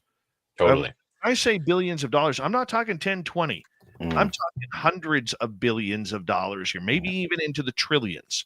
So I agree with you with what you're saying, Craig, but I disagree at the same token because of the money aspect. Yeah, and the money is a big incentive in this whole thing. The reason I don't bring that up directly is because there's a difference between, I like to differentiate between what I think and what I know. What I know is stuff that I can point to with a high confidence level and say, this is for sure true. What I think is an opinion that I have, but I can't necessarily present all the evidence to another reasonable person and have them reach the same thinking that I'm at. In this case, I think the money is very likely a big part of it, Dave. Like you say, that's something that we've been warned about, going back to Ike talking about the military industrial complex gaining undue influence and sought or unsought, I believe, as the quote goes. That's all the more reason why this petition matters, why we need to drive this conversation forward, because we need an accountability structure to really know, like, how crooked is it? How much money has been filtered off into these dark programs? What's going on with the public purse that we have a right to know about? And because we just don't have line of sight on that yet, we have lots of reason to suspect this, like you're saying. And I have no doubt that the financial incentives in the military industrial complex are going to drive secrecy forward and are going to monopolize this conversation. But I think before we get down that path, it's like, well, let's set up the accountability structure to really unpack this and hold people accountable who should be held accountable for essentially defrauding the taxpayer for potentially the last 80, 90 years or so. You know what I mean? Like, that's a big deal. Victor, where do you stand on that? Well, let me preface my comments about that by just sort of injecting a comment here to our listeners. And I think if our listeners are listening to this with a certain level of attention or acuity, I think what they need to distill from our conversation is that everybody needs to pay. First of all, everybody needs to pay attention to this issue. Okay, first of all, and if you are Canadian listening to this right now, and I plead with you, I exhort you to go to the petition. Go to the petition site. It's on my website. Go to ZlandCommunications and sign up for the petition and sign it. Okay, and make that 270 number, whatever it is, jump up to 2,000 or whatever it happens to be.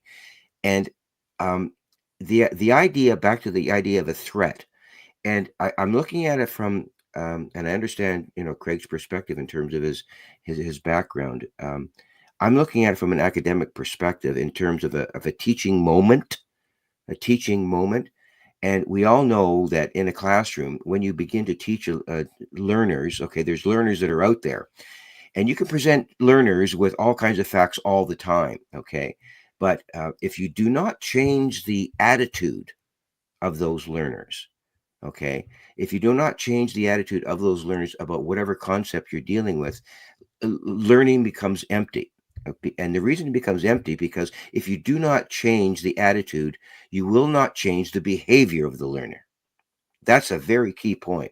And that's what happens in schools every single day. It happens in elementary schools, it happens in post-secondary schools, and in secondary schools. That's the attempt that teachers make with children. They just don't teach them.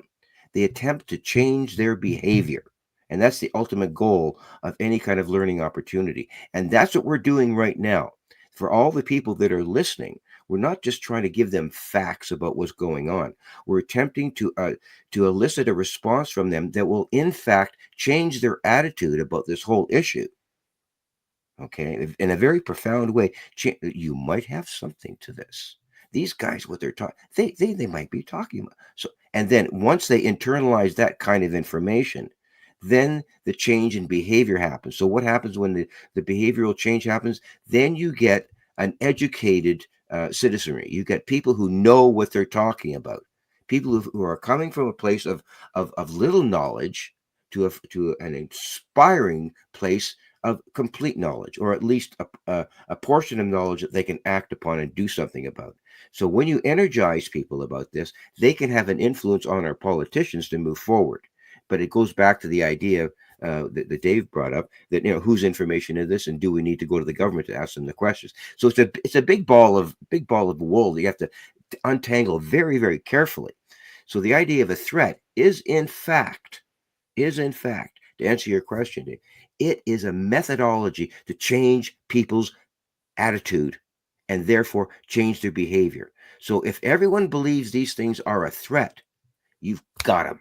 You've got them all. You've got them all under your control completely. So it may not be a matter of just dollars and cents, because once you get people's attitudes changed against the thing with a threat scenario, then you've got them. Then they completely hide in the corner and will do nothing about change. They'll just sit there and be inert. And that's where our politicians are in Canada right now. So I'll leave it right there.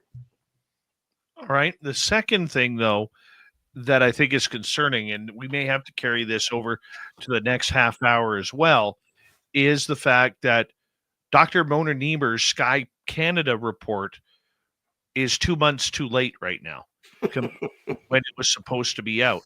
Okay, 3 months, pardon me. We're into December now. 3 months late. And was there a due date? Back up. Was there a due date, or was it just by end of 24? Originally, Sure. it was announced that it was going to be in September, around September 10th to 15th. Okay, thank you. And then it was October, then November.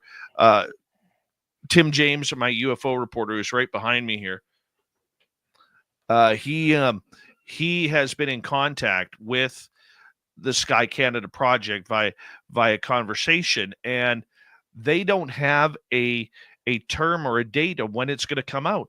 We're now looking into potentially, spring of 2025. That seems like a very, very long delay for a report. But if we look at it, and we're actually getting our first taste of these government agencies, because believe it or not, Canada does have their own alphabet agencies, not providing that information Same thing. to Sky Canada. I can understand why this report hasn't come in. And we already know that Dr. Mona Niemer is on record for already complaining that the other alphabet agencies are not being cooperative with their information. So there is this big kerfuffle going on about how much is really given up, because it's not just the RCMP, it's not the Department of Defense, it's not Transport Canada or NAV Canada or even CSIS. Gentlemen, we're going to hold on right there. We're going to continue this Sky Canada conversation. Viggiani, Craig Whitney. We'll be back right after this, everyone.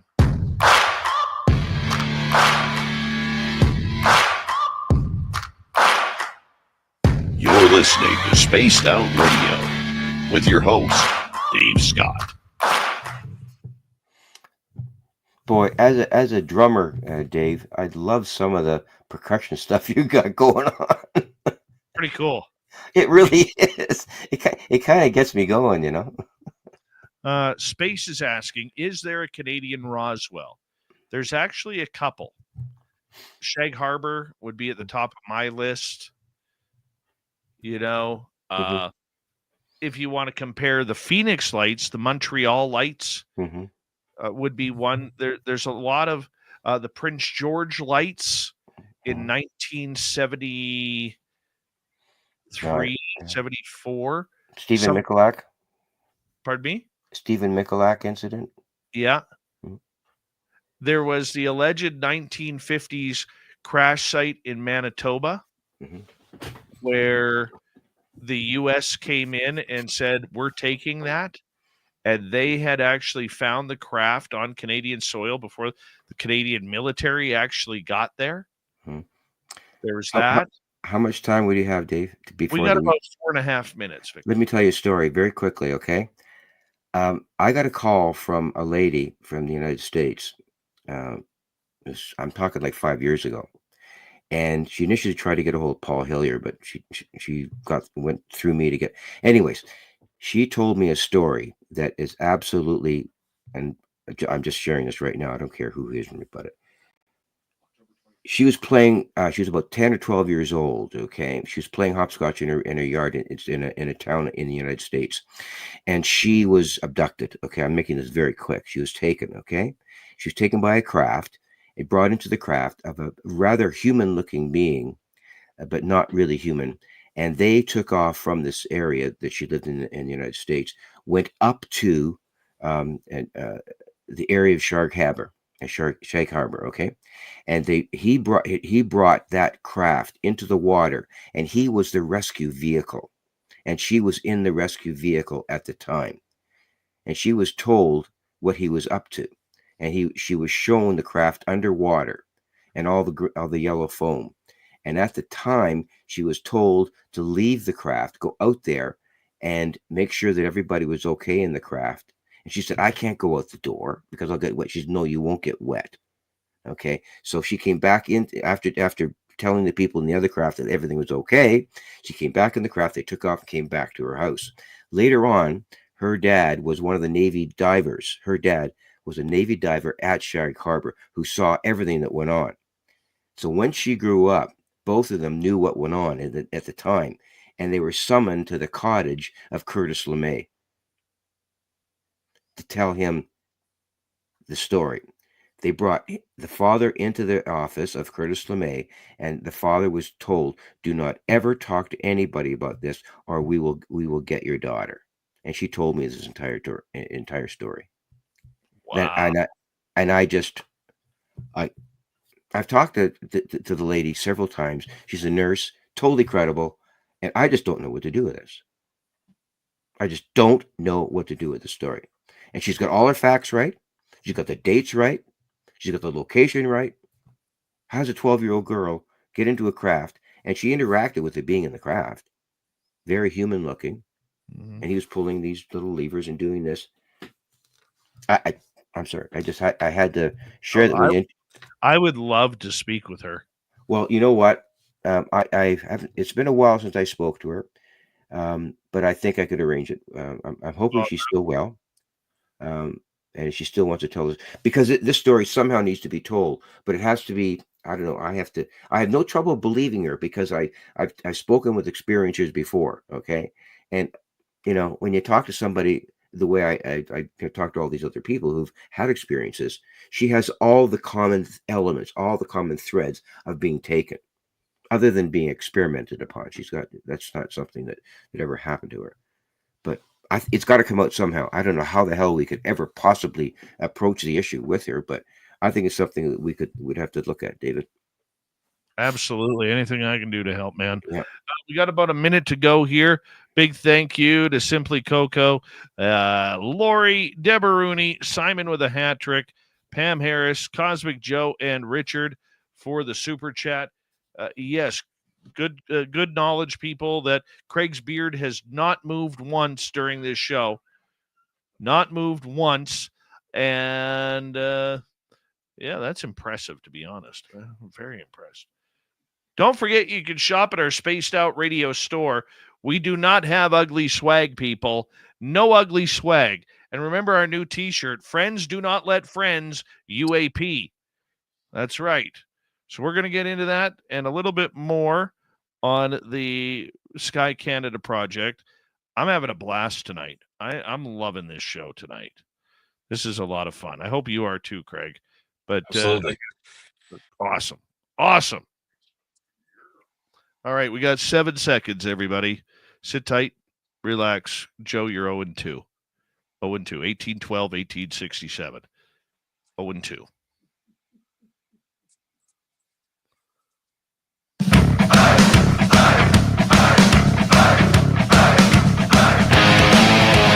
We're past the halfway point of Spaced Out Radio tonight. The Canadian UFO story, Sky Canada. Victor Viggiani and Craig Whitten are here to talk about this. And we'll get some audience questions as well. My name is Dave Scott. Thank you for joining us. And this is Spaced Out Radio. Reminder to all of you that if you missed portions of this show or others, check out our free archives by going to YouTube or any major podcast network. Our website, spacedoutradio.com. We have a plethora of features for you. Rock out to Bumblefoot, read the news wire, check out our swag as well. Follow us on X at Spaced Out Radio, Instagram at Spaced Out Radio Show, and on Patreon in the Space Travelers Club. Victor Viggiani, Craig Whitten, both here. Sky Canada. I want to talk about this for a few minutes because we do have some awesome audience questions for you. Where do you stand, Craig, on where this Sky Canada project is going with so many red flags that seem to be withholding it? I think I'm often reminded when dealing with any sort of bureaucracy that never assume malice when incompetence could be to blame. And I feel like that's not me trying to be like disparaging to the Science Founded Committee or anything like this. That's not my intention. It's just recognizing that these are big organizations that take a really long time. Could you repeat that again? That's, what is it again? Never attribute to malice that which can be explained by incompetence. My God, that's beautiful. It happens a lot in large organizations. That's not exclusive to bureaucracy. It happens in large companies. It happens with a lot of the clients that I work with, where it's just hard to get things done once organizations reach a certain size. And that's why like a lean startup is always going to be a lot faster at getting things accomplished than a large, monolithic corporation. And so there have been delays. It also wouldn't surprise me if there are some issues around like information sharing, because we run into that all the time in the bureaucracy where it's setting aside all the black ops type stuff. It's totally fine for one government group to share information with another government group for a legitimate business purpose. But you'd be amazed at how often we fight about that in terms of like actually being able to share information back and forth, because people are afraid of just privacy protections, and rightfully so. We want our people to be really cautious about this. But all of these things contribute to a lot of delays. The challenge that we have with this, and one of these reasons that this is so important to get to the bottom of, is that we don't have an accountability structure. And so if you take the UAP UFO thing completely out of it, if you had a government agency that was supposed to be turning information over to another government agency and they were failing to do that effectively, there would be a process to follow up and hold people accountable and make sure that that stuff was happening the way it was supposed to be happening. And some people would have some very firm discussions with their excluded leaders, directors, or whatever it was to say, hey, get this going because our colleagues over here need it. That doesn't exist because of the secret.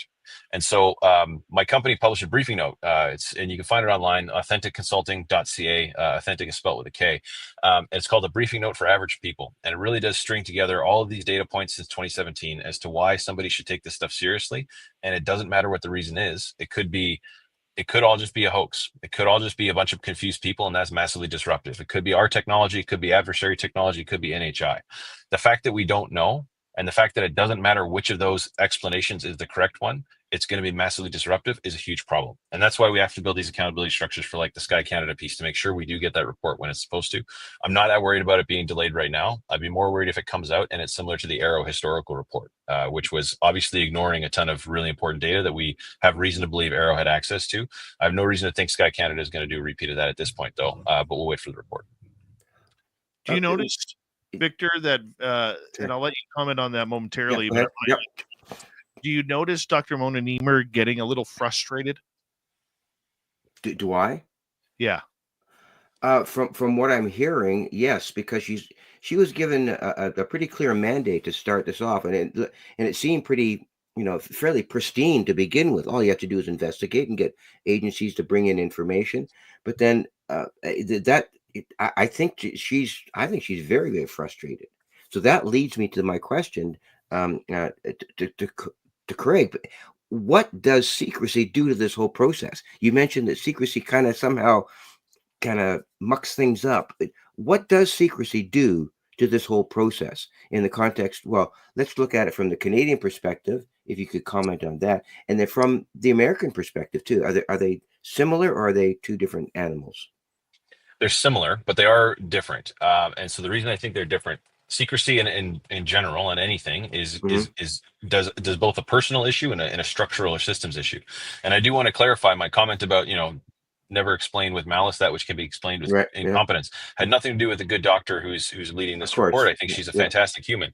Yeah. The systems that these folks work in, though, are sometimes very difficult. Right. And so when you have secrecy over top of this, you will have a system that is incompatible with all of the other systems. And so by compartmentalizing the UFO topic into a separate secret space, essentially it's not interfacing with your accountability offices that do things like investigate ethical issues or follow up on your budgets or any of those kinds of things.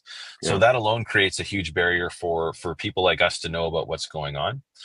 And that's the same here as it is in the States. The thing that's big difference between here and the States is we have an extra layer where if a Canadian secret holder reveals any aspect of that secret, we're not at the top of that pile. And so it has immediate impacts on our Five Eyes allies. And we've seen that play out and I can't remember which particular elected representative it was, but they brought home some confidential documents that their partner had access to.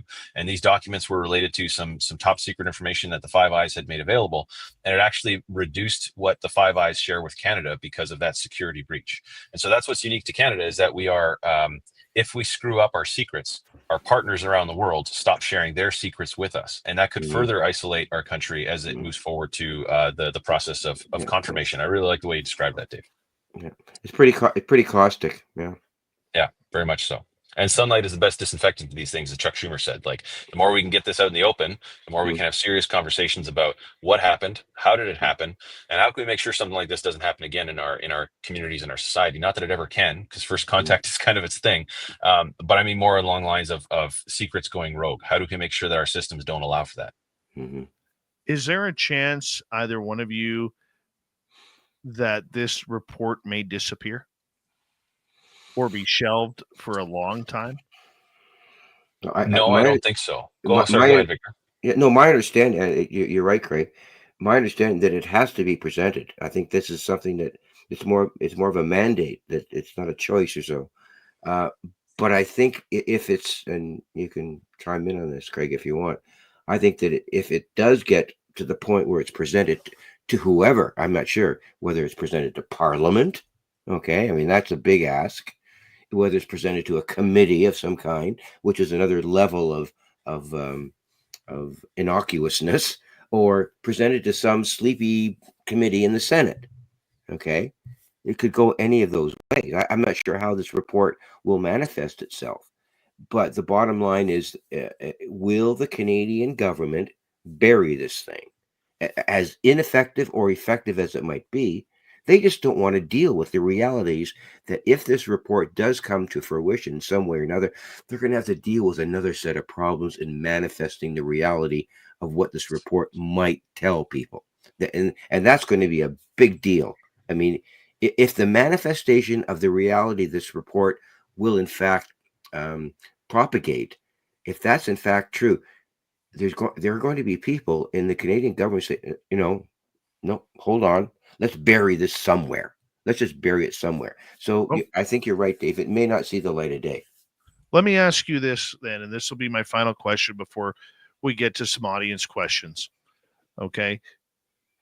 Does this have to be, or does this subject have to go through an election cycle first? Because the way Canadian politics is right now with Dear Leader and the opposition towards him right across this country, that seems to be taking priority. the way things are going with the Canadian political system right now, it's in upheaval, whether it doesn't matter who you support, because Right. we're unpolitical on this show, except for Dear Leader. But nonetheless, does it have, because Larry Maguire, being a member of the Conservative Party, because he has made the push and has tried to bring numerous different parties together on this, the only ones who really haven't attached themselves are the Liberal Party. The Bloc Québécois has attached themselves to this. A couple members of the NDP have attached themselves to this. I believe there's about a dozen Conservatives that are attached to this, which still isn't a big number in the House of Commons. But do we need an electoral cycle to go through before he can start pushing towards bringing this subject up in the House of Commons? Greg, I don't know. I'll jump in on that one. I don't think so, and that's because largely this is in the so going back to the Sky Canada project. I actually don't think this is going to get buried. I think we are going to see the results of that report, and we're going to see it in full black and white and every single page. But I think it's going to be boring, and I think that's a really good thing. And the reason I think it's going to be boring is the scope of the project was really just looking at reporting and how are we doing reporting here in Canada. I actually believe that is part that will be staging us nicely for another boring process. And this isn't boring to me, but it's probably boring to a lot of people. Representative Garcia from California in the U.S. has put forward legislation around flight safety that would essentially set up a place for airplane pilots to be able to report through the FAA and a system that's hosted by NASA. This report in Canada, the Sky Canada project, will set us up to basically piggyback on that exact same system for flight safety for Canadians. And the reason I'm saying that we're going to see this report is going to be boring and that's a good thing is because what we're actually seeing is a bureaucratic process unfold of legitimizing this topic. We'll have a legitimate scientific paper on reporting from our science group, and then we'll have a response from our transport group to allow our commercial pilots to report UAPs. That's fantastic. We'll start getting some real data, some real numbers. And I don't mean to say that the data we have is not real, but I mean real from a decision-making perspective in government. And I think that'll work out really, really well. But because it's already in the realm of the bureaucracy, I don't think it doesn't matter that much whether we go through an election cycle or not. What really matters is the folks running for election, MPs, being informed of this issue, being aware that it's a real thing. Because again, they're all coming through the same knowledge structures that I talked about earlier. A lot of them don't even realize that this is an issue. And understanding the multitude of implications on their job as a leader, where it's not just like, oh, a neat fun fact about we're not alone in the universe. It's like the economic, the political, the social, the cultural, the religious, like this hits on so many different things they're going to need to contend with. So I think that's what will actually speed things up, is if our elected representatives have that knowledge and information moving in. And I think that's something that Canadians can actually work on by engaging your elected reps in your ridings. Talk to them when the writ drops and you've got candidates who are running for these positions. Go and see them in their offices and say, hey, this is important to me. What are you going to do about it? And get them to commit to you as a citizen that they're going to take it seriously. And I'll mention that briefing note again, because it's a really good resource for just bringing people into it. Plain language, really good citations. And it's specifically designed for average people, which is why we called it a briefing note for average people. And people can get that on my website. Well, I've read that whole thing, Chris or Craig. It is brilliant. You've got to be congratulated. I don't know how much time you spent on that one, but it is absolutely brilliant. If you really want to find out, get a broader perspective on things, you need to read that and get it out there more broadly, Craig. Thanks, Victor. I appreciate that. Yeah. Let's get to some audience. Go ahead.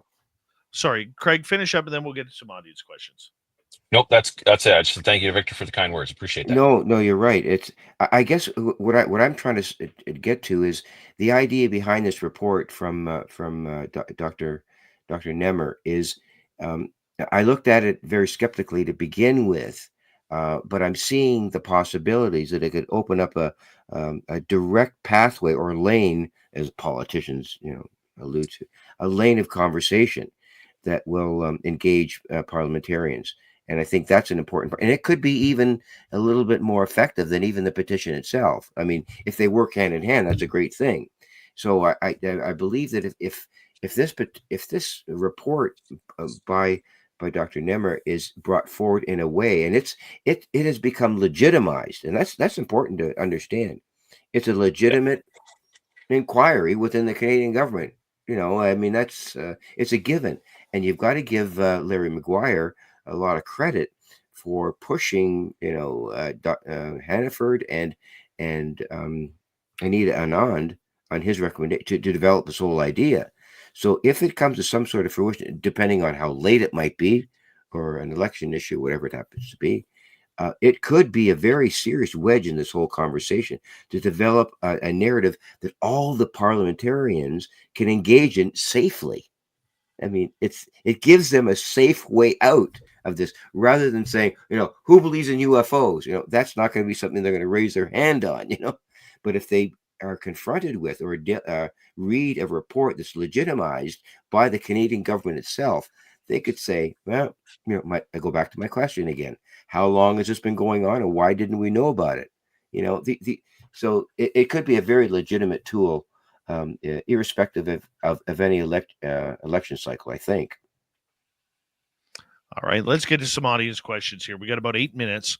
Try and get in as many as we can. Ellens is asking, what can the average Canadian do to support disclosure and get the truth out? Craig?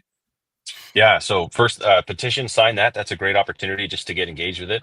The next best thing you can do is to have serious and respectful conversations with your peers and colleagues and friends and family about this topic.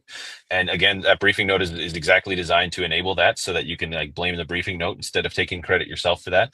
But if we look at other types of social movements, which this is, the difference didn't get made in the legislative halls or in the halls of academia. It got made around the dinner tables. And the one I'm actually thinking of is one that we've all lived through, and that's the same-sex marriage issue here in Canada and the United States.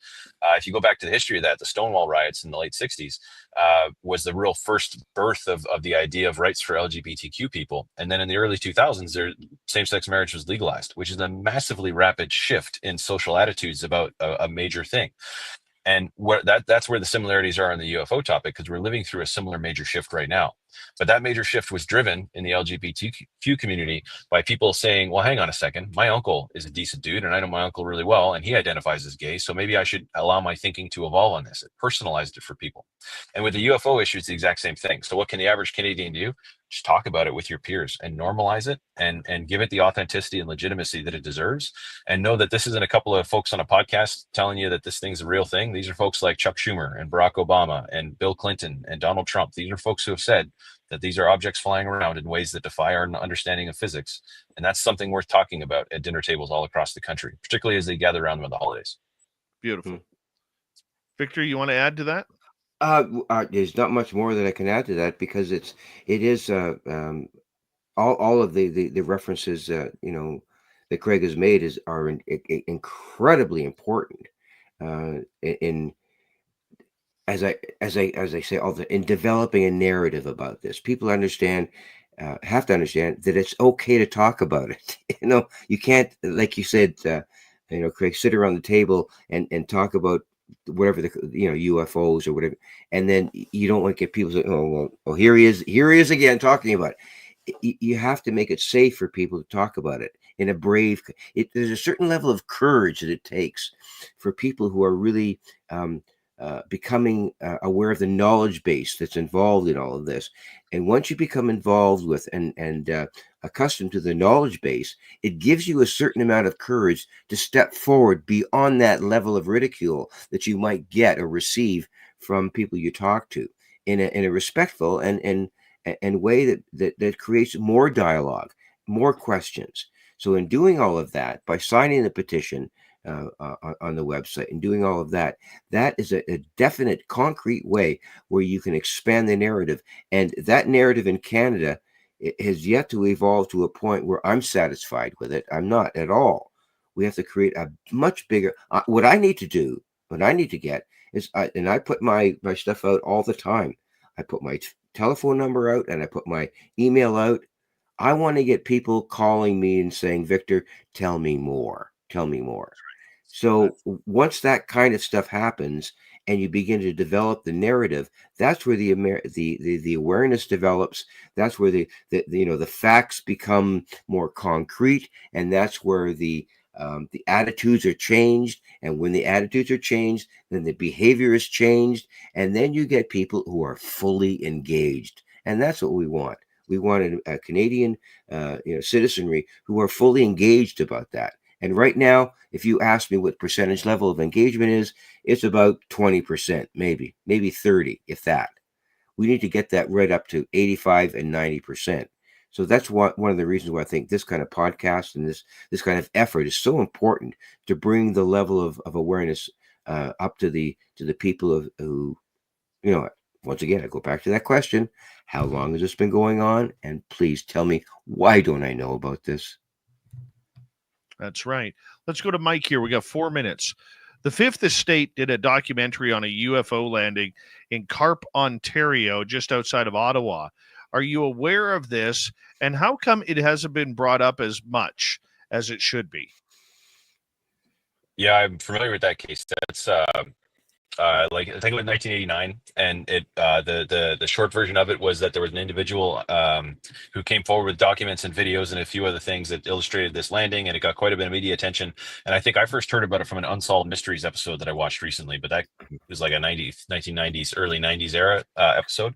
My understanding of that particular case was that MUFON did an investigation, and they did a bit of they did call into question some of the authenticity of the materials, which may or may not be accurate. I'm not criticizing the MUFON investigator or anything in that space, just recognizing that narrative comes up so many times with these allegations of landings or experiences or whatever they are, is that the what I like to call the chain of custody of the materials gets called into question. And that's why a lot of these historical cases are really hard to work with in the modern context of advocacy and driving it. Because what the advocacy is to say, hey, hang on a second, we need a system and a structure to really like get some serious truth on this issue. Whereas when stuff comes from the wild, there is no chain of custody. So how do you know the videotape is actually a videotape and not something somebody doctored? Once you have that system set up, then you start establishing chains of custody for the data, and all of a sudden this stuff comes a lot easier. But that's the reason why that case doesn't get brought up more often, is that the chain of custody on the materials is not verifiable, which is true for so many other cases. It doesn't make the case any less legitimate than any of the other ones. It's just one of the reasons that people don't bring it up that often, Mike. I hope that answers your question. That's perfect. 2.5 minutes to go. Let's sneak in one more question here. This one's for you, Craig, from Kim in San Francisco. She got great teeth, by the way. Fantastic teeth. What stocks do you advise clients to invest in given imminent disclosure? It's a great question, and I am not going to give any financial advice on a publicly recorded podcast because I don't want that to come back and haunt me later on. But what I will say is it's actually a real good opportunity for investment, and a lot of my clients are interested in that. But what we actually need to see built is an ecosystem. So Rizwan Virk did a very good presentation on this at the Sol Symposium, where essentially we want to build an ecosystem of employees, academic researchers, angel investors, and various different other areas that will support, in a similar way that Silicon Valley supports technology. You want that ecosystem that will support startups. Because with this technology in particular, you're going to need startups that can move fast, fail fast, and really crack things open as this moves forward. And so I would look for spaces where that ecosystem is cropping up. And it's actually something we have a lot of strength here in Canada because of the concentration of academics, workforce, and government in Southern Ontario in particular, as well as in BC, makes for a really good opportunity for an ecosystem like that to crop up. So I'm not going to give you specific company names, but that's what I would look for. I would look for places, that ecosystem, places where companies are playing in that ecosystem. And that would be a good place to invest in order to take advantage of what's coming in terms of the economic prosperity that this might create. Love it. Love it. 1 minute to go, Victor. Tell everybody where they can find your work. Yeah, it's ZlandCommunications NewsNetwork. It's ZlandCommunication.blogspot.com. And there are editorials, press releases, and just different levels of exposure with respect to the Canadian, obviously the Canadian experience, but also to the global and the geopolitical implications of all this information. So it's been around since about 2010, and we've worked really, really hard to distill the information in a way that everybody can really understand it in a journalistic way. I think that's, or journalistic and academic way. That's my perspective on it. So we've worked really, really hard to do that. And I might say that one of the continuing reasons that I'm doing this is because I had a conversation with the Honorable Paul Hellyer just before he passed away, about 2 months before he passed away. We've had a couple of conversations, and it was a late night conversation, and it was really kind of informal. But the one thing he said to me, he said, "Victor, don't let this go. Love it. Victor Viggiani, Craig Whitten, thank you for coming on Spaced Out Radio. Swamp Dweller is next. Tim James of the UFO Report right after. We'll be right back. You're listening to Spaced Out Radio with your host, Dave Scott.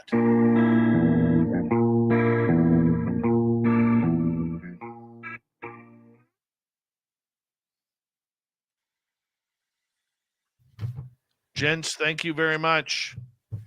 Thank you for having us. Thanks, David. That was awesome. Good show. Great show. Yeah. That was absolutely amazing. Yeah. Absolutely amazing. And Craig, I really want to congratulate you. You've opened up a new era for me in terms of the level of articulation you have about this. I'm really impressed with your work. I'm impressed with your attitude and your presentation. So I really got to thank you very much for bringing this to the next level. And we need to do that with a generation of people that are that are with you, and those are the ones we need to depend on. Oh, thank you, Victor. Your words mean a great deal to me, and I don't receive them lightly, because I know that you've been doing this work for a really long time, and mostly on your own. Like, Yeah. I know you've had other people working alongside you and stuff like that, but it's been, I imagine it's been many frustrating decades doing this work, and Right. how satisfying is it to see us sort of turning a corner since 2017. We're getting some real steam and stuff, but Yeah. there wouldn't have been any steam to get if it weren't for folks paddling this canoe down the river ahead of us. So really appreciate your work that you've done on this as well. You stay at it, buddy, and stay in touch, okay? Victor, you too. we'll talk soon, okay? Okay, for sure, David. Thank you very much for this opportunity. I really do appreciate it. Thanks for having us, Dave. Hope that was great, and we'll catch up with you later on. Okay. Absolutely. Keep that beard strong. Oh, mine? Oh, sorry. Yeah. Goodbye. Bye. Victor and Craig, what a great show tonight. Fantastic. We'll be right back.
Well, I can't figure it out.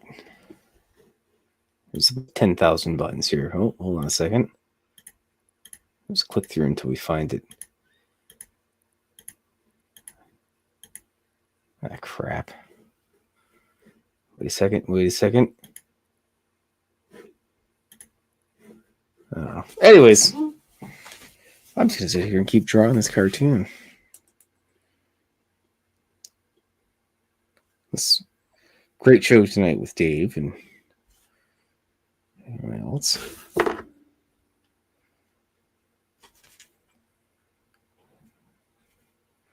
always like when Victor comes on, because he's just got that teacherly thing to him. Anyways, here's my aliens, my gray aliens. They got nipples. Apparently, gray aliens don't have any reproductive organs or nipples or anything like that. But my gray aliens got nipples. They have to. It's cold. They're hanging out in Canada. They're freezing. So normally I don't stay on this late, but I kind of wanted to get this cartoon all finished. Ooh, actually, how much time do we got there? 4.5 minutes in. Yeah, okay, well, let me just show you guys, if anybody's still paying attention, cartoon so far.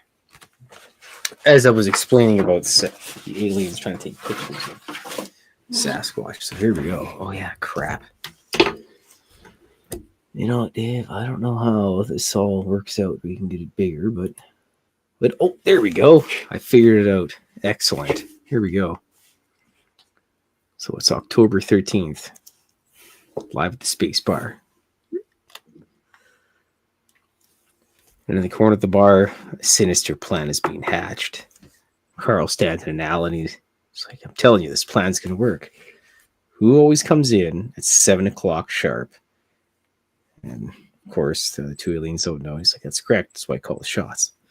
So we got Sasquatch. After he steals the pie, he stops here for a cryptid bird. Okay, so what about Sasquatch? Well, what about Sasquatch? Think about it, Stanton. The last good Sasquatch evidence was the classic Patterson-Gimlin footage. When Sasquatch walks through that door, we tackle him, take a hair sample? No, dummy.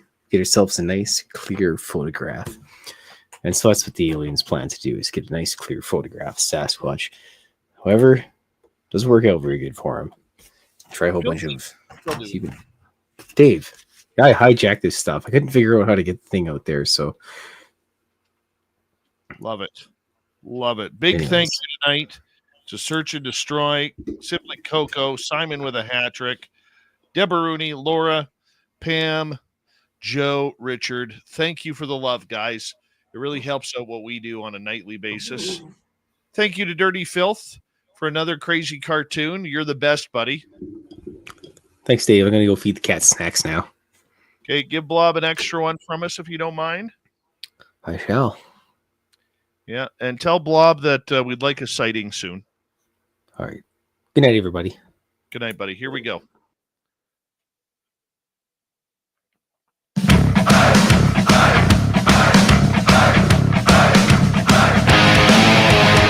Here we go at the third and final hour of Spaced Out Radio tonight. My name is Dave Scott. Thank you for tuning us in wherever you are on this beautiful planet we call Earth.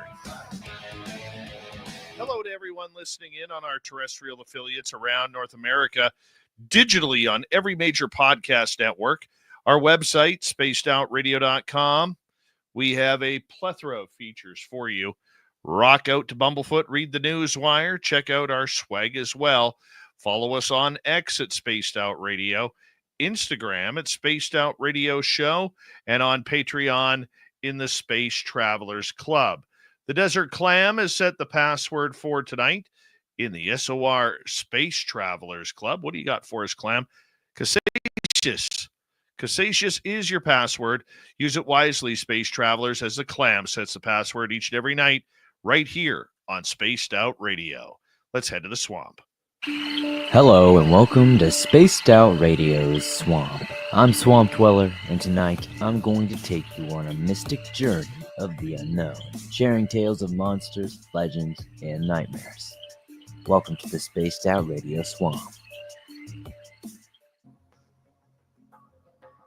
Why You Shouldn't Hitchhike by Hawthorne R.P. So before I begin my story, I should mention that I had an unorthodox childhood with my mother. My mother had a crippling drug addiction, and I struggled with homelessness most of my life. She often blamed her shortcomings on me because I was diagnosed with cancer very young. Luckily, I've been in remission long enough and technically considered cured. I have been cancer-free most of my life at this point.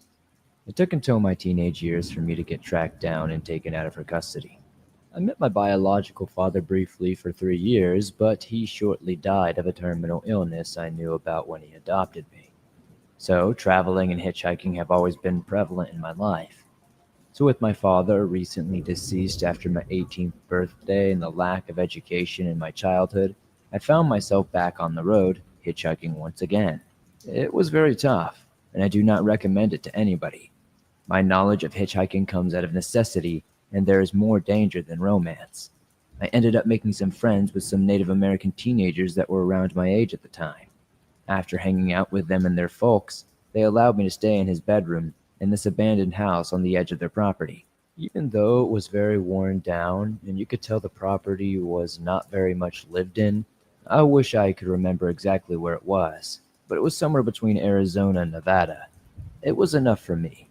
You walk into this rundown small house with a dirt floor and immediately get this overwhelming feeling of love and happiness. The room was full of beer cans, graphic novels, battery-powered radio and CD players, chairs, and remnants of past good time. I remember one of the other native people I was friends with had a chihuahua that was yippy and immediately calmed down as soon as it entered the house. I mean, the moment it walked in, it would stop. It was kind of creepy. We would get stoned, talk, and have a great time. I remember having a strange dream that first night, though. I cannot tell you what it was, besides that it was somewhat pleasant, but it almost felt like I was looking into the future for a moment. When I woke up, these elongated dog tracks pressed deeply into the floor like paws were noticeable, and they were an impossibly big size. They made a complete circle around my sleeping bag. Whatever it was left a ring with a deer carved into the metal that wasn't there before. There is nothing impressive about the ring besides that it looks incredibly old. The handmade metal that it was made of was quite heavy, and was definitely for a male hand. My friend insisted it was a gift from the house, and I kept it for many, many years. Still, after I received my gift, I had this intense urge to go back home to Portland, where I was born, so that's what I did. I hitchhiked all the way up there. There were many ups and downs, but it seemed like this oversized ring that I kept on a chain around my neck seemingly protected me from most of the bad things that went down. Eventually, though, I unfortunately did lose the ring at a hospital. I had some mild injuries after I got into a slight wreck after getting out of a car hitchhiking, and I can't remember what happened to it from there. But I know the story might seem anticlimactic, and maybe it's a little more wholesome than scary, but I hope you share this one with everyone. Thank you, Swamp Dweller, for another spooky story. If you want more just like that, head on over to YouTube, type in Swamp Dweller. He's got thousands of stories there for you, and they're all for free. That's the best part about it. All right, with that, let's go to the UFO report. That is an interplanetary flying space saucer.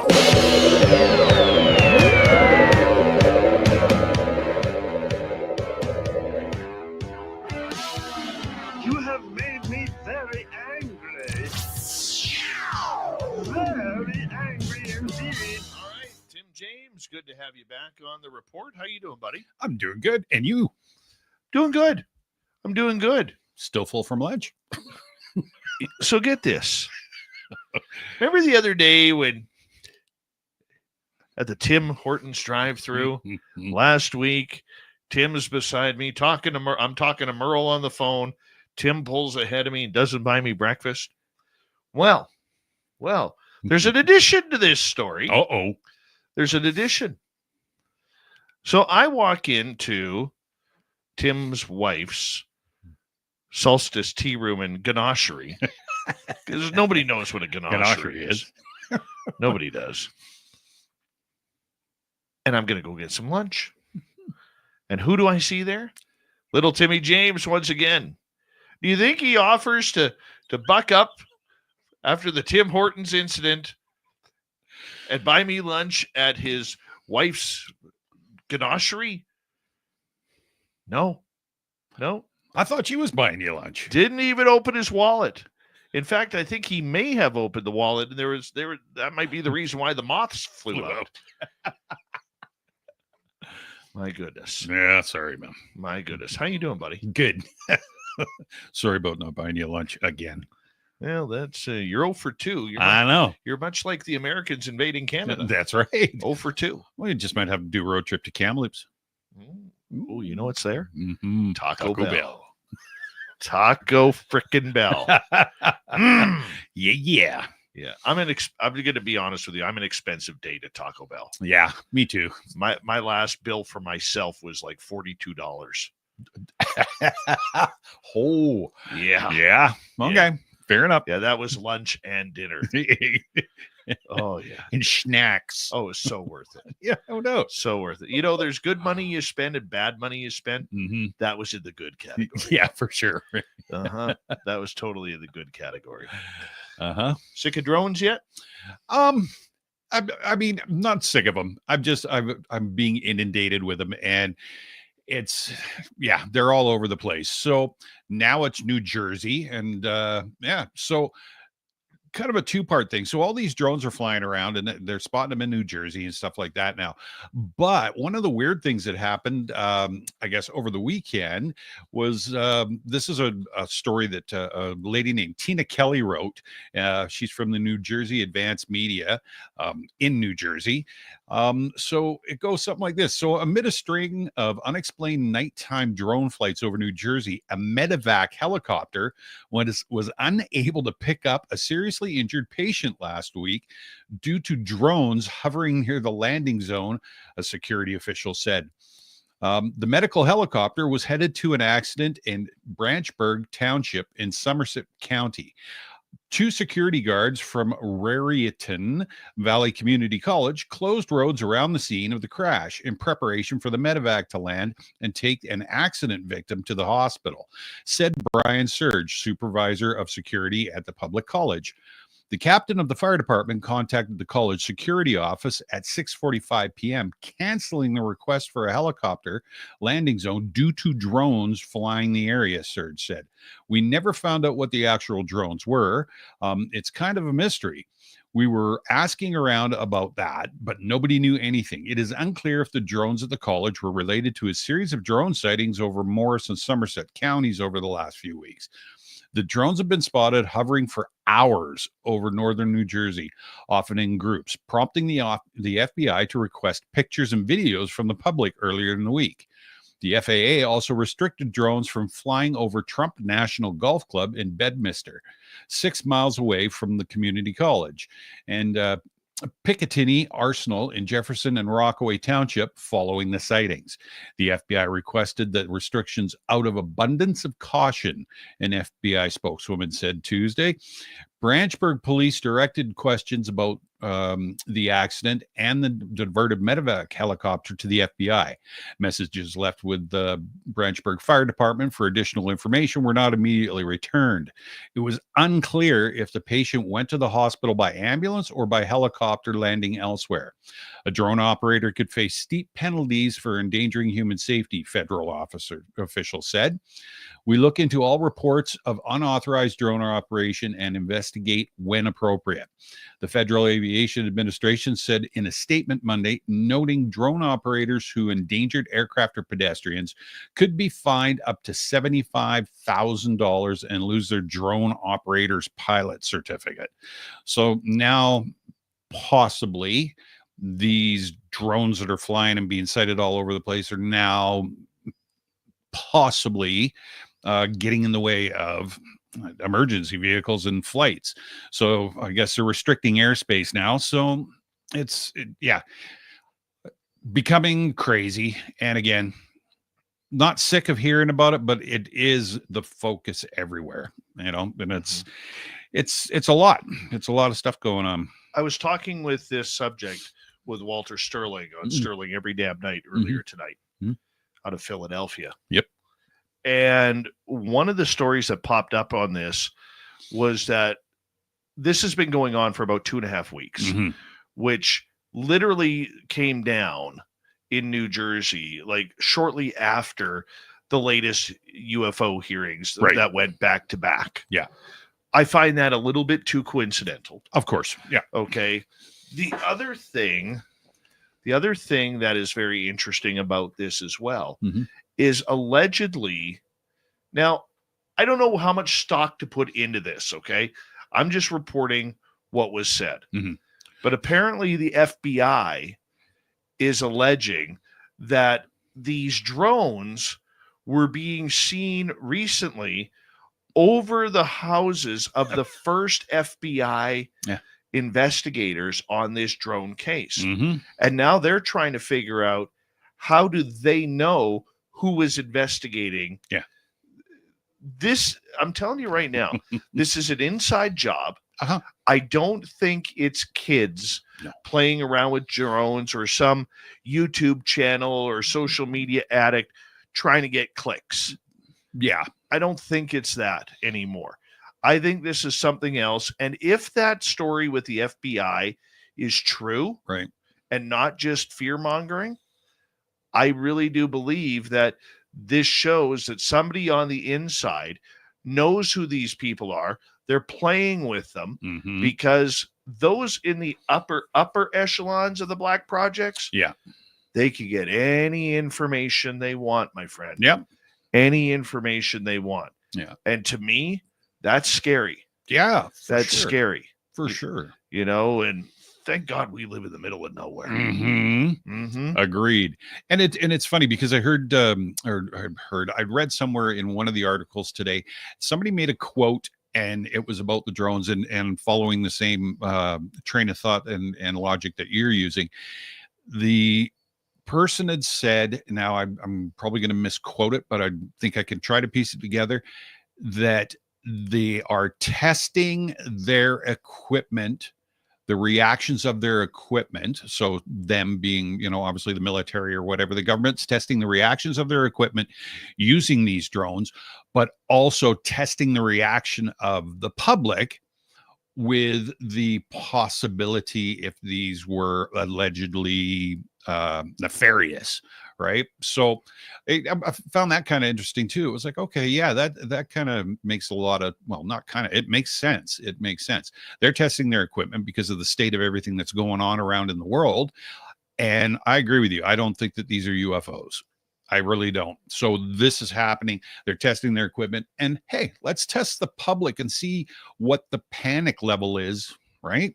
That actually is a good point that we should discuss. Okay. Because are people interested in this subject, or are they getting panicked by this subject? Right. And like I said, drone warfare is the future of military conflict. No question. We're seeing it right now over in Ukraine and Russia. And I still believe that considering they have direct energy weapons to take these things out, why haven't any been shot down?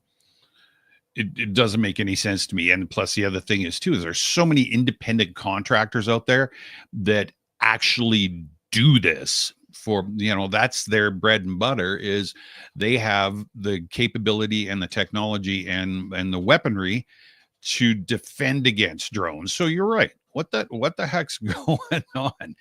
But they're not a threat. So different. It is different. But I think, you know, I mean, these drones that they're using though, the other weird part about this is they're all different sizes. I know. Yeah. Okay. They're the size of a regular drone that you would buy for your child at the local Best Buy. And they're the size of a vehicle. Yes. And then there's ones that they're saying, you know, are winged aircraft. So who is it? Who is it? I don't think this is alien whatsoever. No. The patterns do not simply say this is of extraterrestrial descent. No, for sure. The other thing is too, is that, I mean, there's so many videos and pictures now of people taking, you know, people capturing these, allegedly capturing them. I mean, sure, some of them are spoofs and you know, garbage, but I think a lot of them are the public out there filming and taking photos, and they are different shapes and sizes and different configurations and stuff, and that doesn't make sense at all. Like I'm not saying that they're all driving, you know, black SUVs in, you know, and they're all driving the same vehicle or flying the same vehicle, but the differences in all of the photos, triangles and cylindricals with lights up and down the sides, it leaves there's a lot of questions that need to be answered about that. It's just too willy-nilly.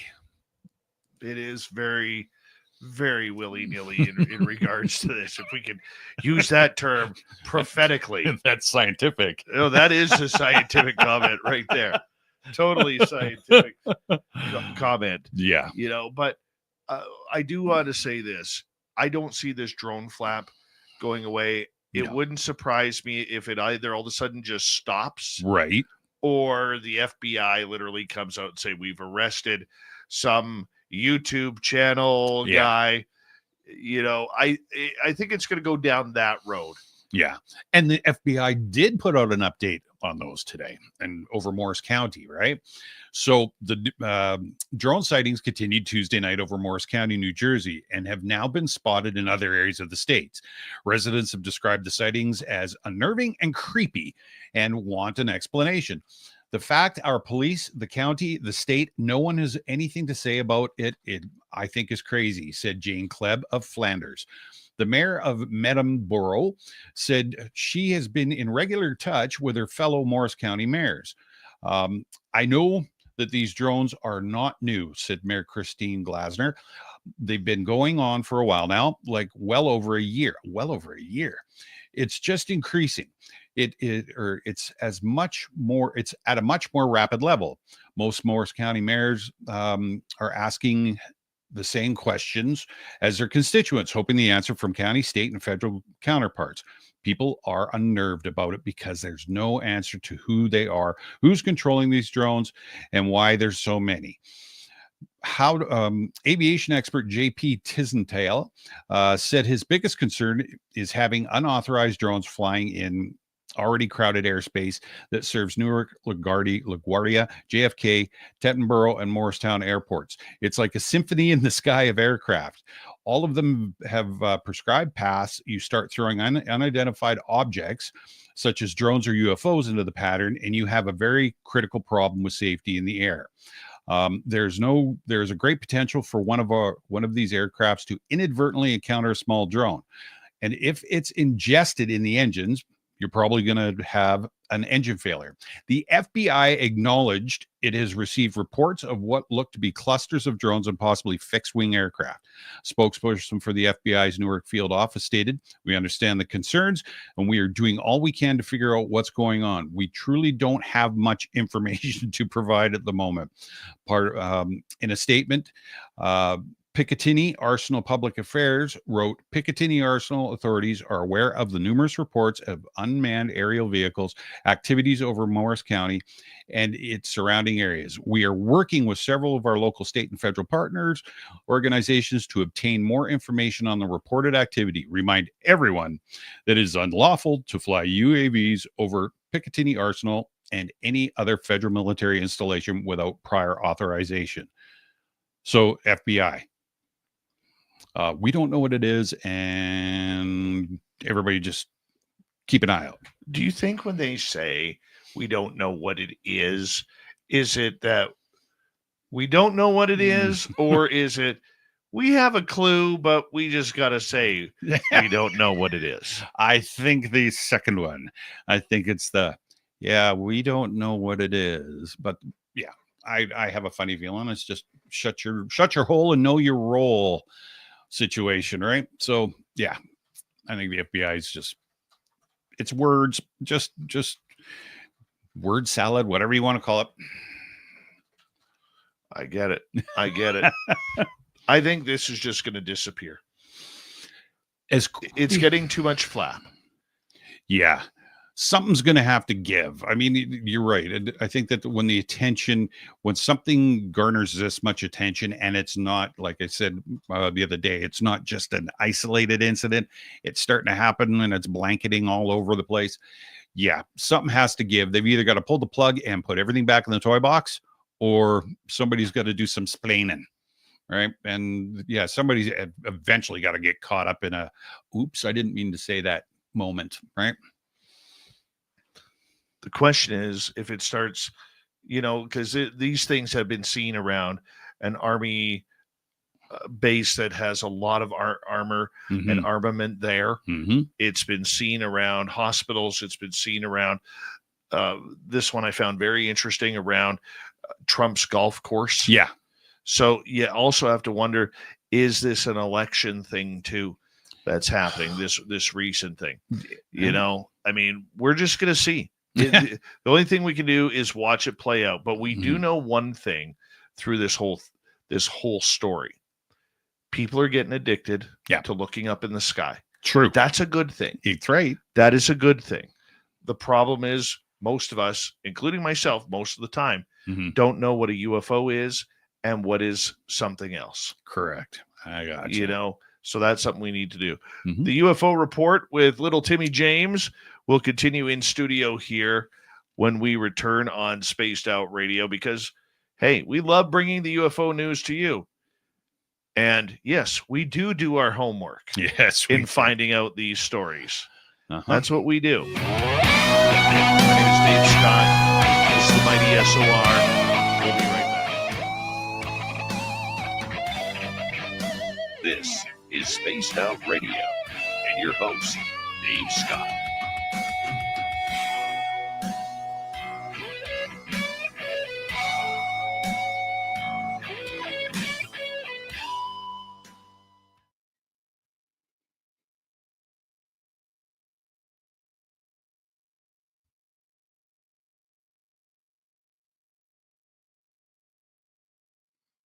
All right, we're clear. Now we could just sit here like this. So according to Grifter Lee, Oh God. we aren't doing our homework. Mm. And there is nobody out there reporting the sizes, so that's wrong information. Even though it was reported just a few hours ago. I know. Before showtime. Yeah. And I saw the story. Walter Sterling, who used to run WABC across the United States, he read the story on air before introducing. But you know what? Us as journalists, we don't know what we're doing. So ABC and NBC reported it this evening. No, but they're wrong. I know, right? They're wrong. Oh, it's like that kid in the back of the classroom that just spits spitballs so that somebody will look at him. It's a lonely world. I don't know, man. Guaranteed there's some nose picking going on there. You're right. Guaranteed nose picking. Oh.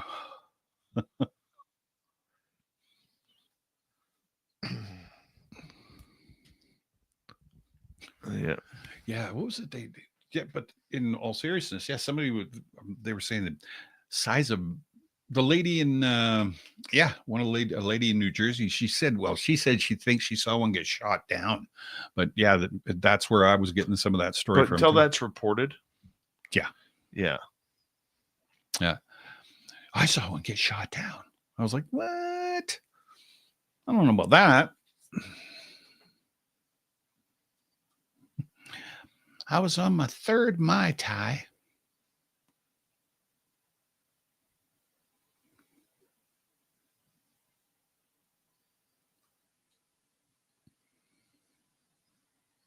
Good times. Mm-hmm.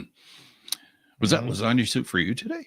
Pardon me? Was that lasagna soup for Oh, you? that was fantastic. Wasn't it good? I got really bad heartburn off of it, but it was good. I know. And she didn't. Oh, did she put cheese on yours? Yeah. I didn't get cheese. Yeah, I got cheese. Yeah, she loves me more. I think so.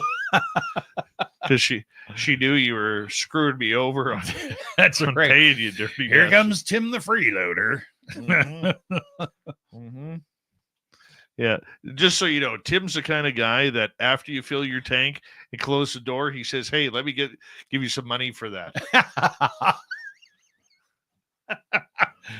I've never done that, but okay. Oh, I'm just adding to the reputation now. Go to Vegas, everybody be looking at me like, what's wrong with that guy? PRM Productions, how you doing? Thank you. Yes, we did survive the alien invasion. Appreciate that. It was a close one. Yep. Whew. You know what I would have done to the aliens if they came?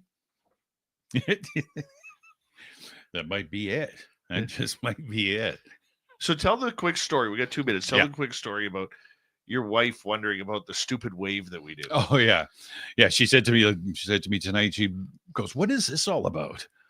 I said, "It's the old man wave." I said, "Dave and I started that in the summer with each other. It's complimentary and it's very nice. And you don't have to say anything. And everybody knows what you mean." I says, "And we've been doing it on the show ever since we started it. And even when I'm at home, Dave will do it when he's here. And I'll be sitting in the man cave and I'm watching the show on my TV. Dave does this when he calls my name out, and I'll do this in front of the TV. It's what are you doing, man? Yeah. Practicing the old man wave. Man. I know. To the TV. Hey, Dave. The awesome part is you do that. I know. I do. I just go, oh man. It's just automatic. Oh man. Yeah, well, Joe is wondering, what is lasagna soup? exactly what it sounds like, and it is good. No, that was good. Yeah. You know what? The turkey and cranberry sandwich is fantastic. I really like them. Like them better Yeah. than the pesto chicken thing. I think I may have a new favorite. Mm. I mean, it's still a distant I get it. second to the chicken Mexi mixy wraps. Yeah. Yeah. Mm.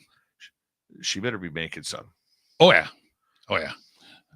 That was very disappointing. I know. I saw your face. I was like, I'm going to just eat my soup. All right. Big thank you to Search and Destroy ×2, Simon with a hat trick, Simply Coco, Lori, Deborah Rooney, Cosmic Joe, Richard, Pam. Thank you for the love with the super chats. It's a great way to support what we do on this show on a nightly basis. And here we go, everybody. Oh, no, hold on. We got like 20 seconds. What the hell are you doing, Dave? Dead man, how you doing? Taco soup would be good. Oh, I'd try that. Yeah. Can we put in a request? Yeah.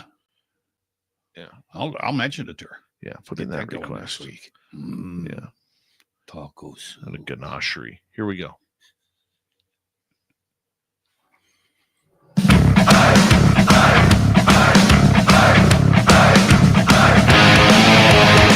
Here we go. Hard to believe it's only the final half hour of Spaced Out Radio tonight.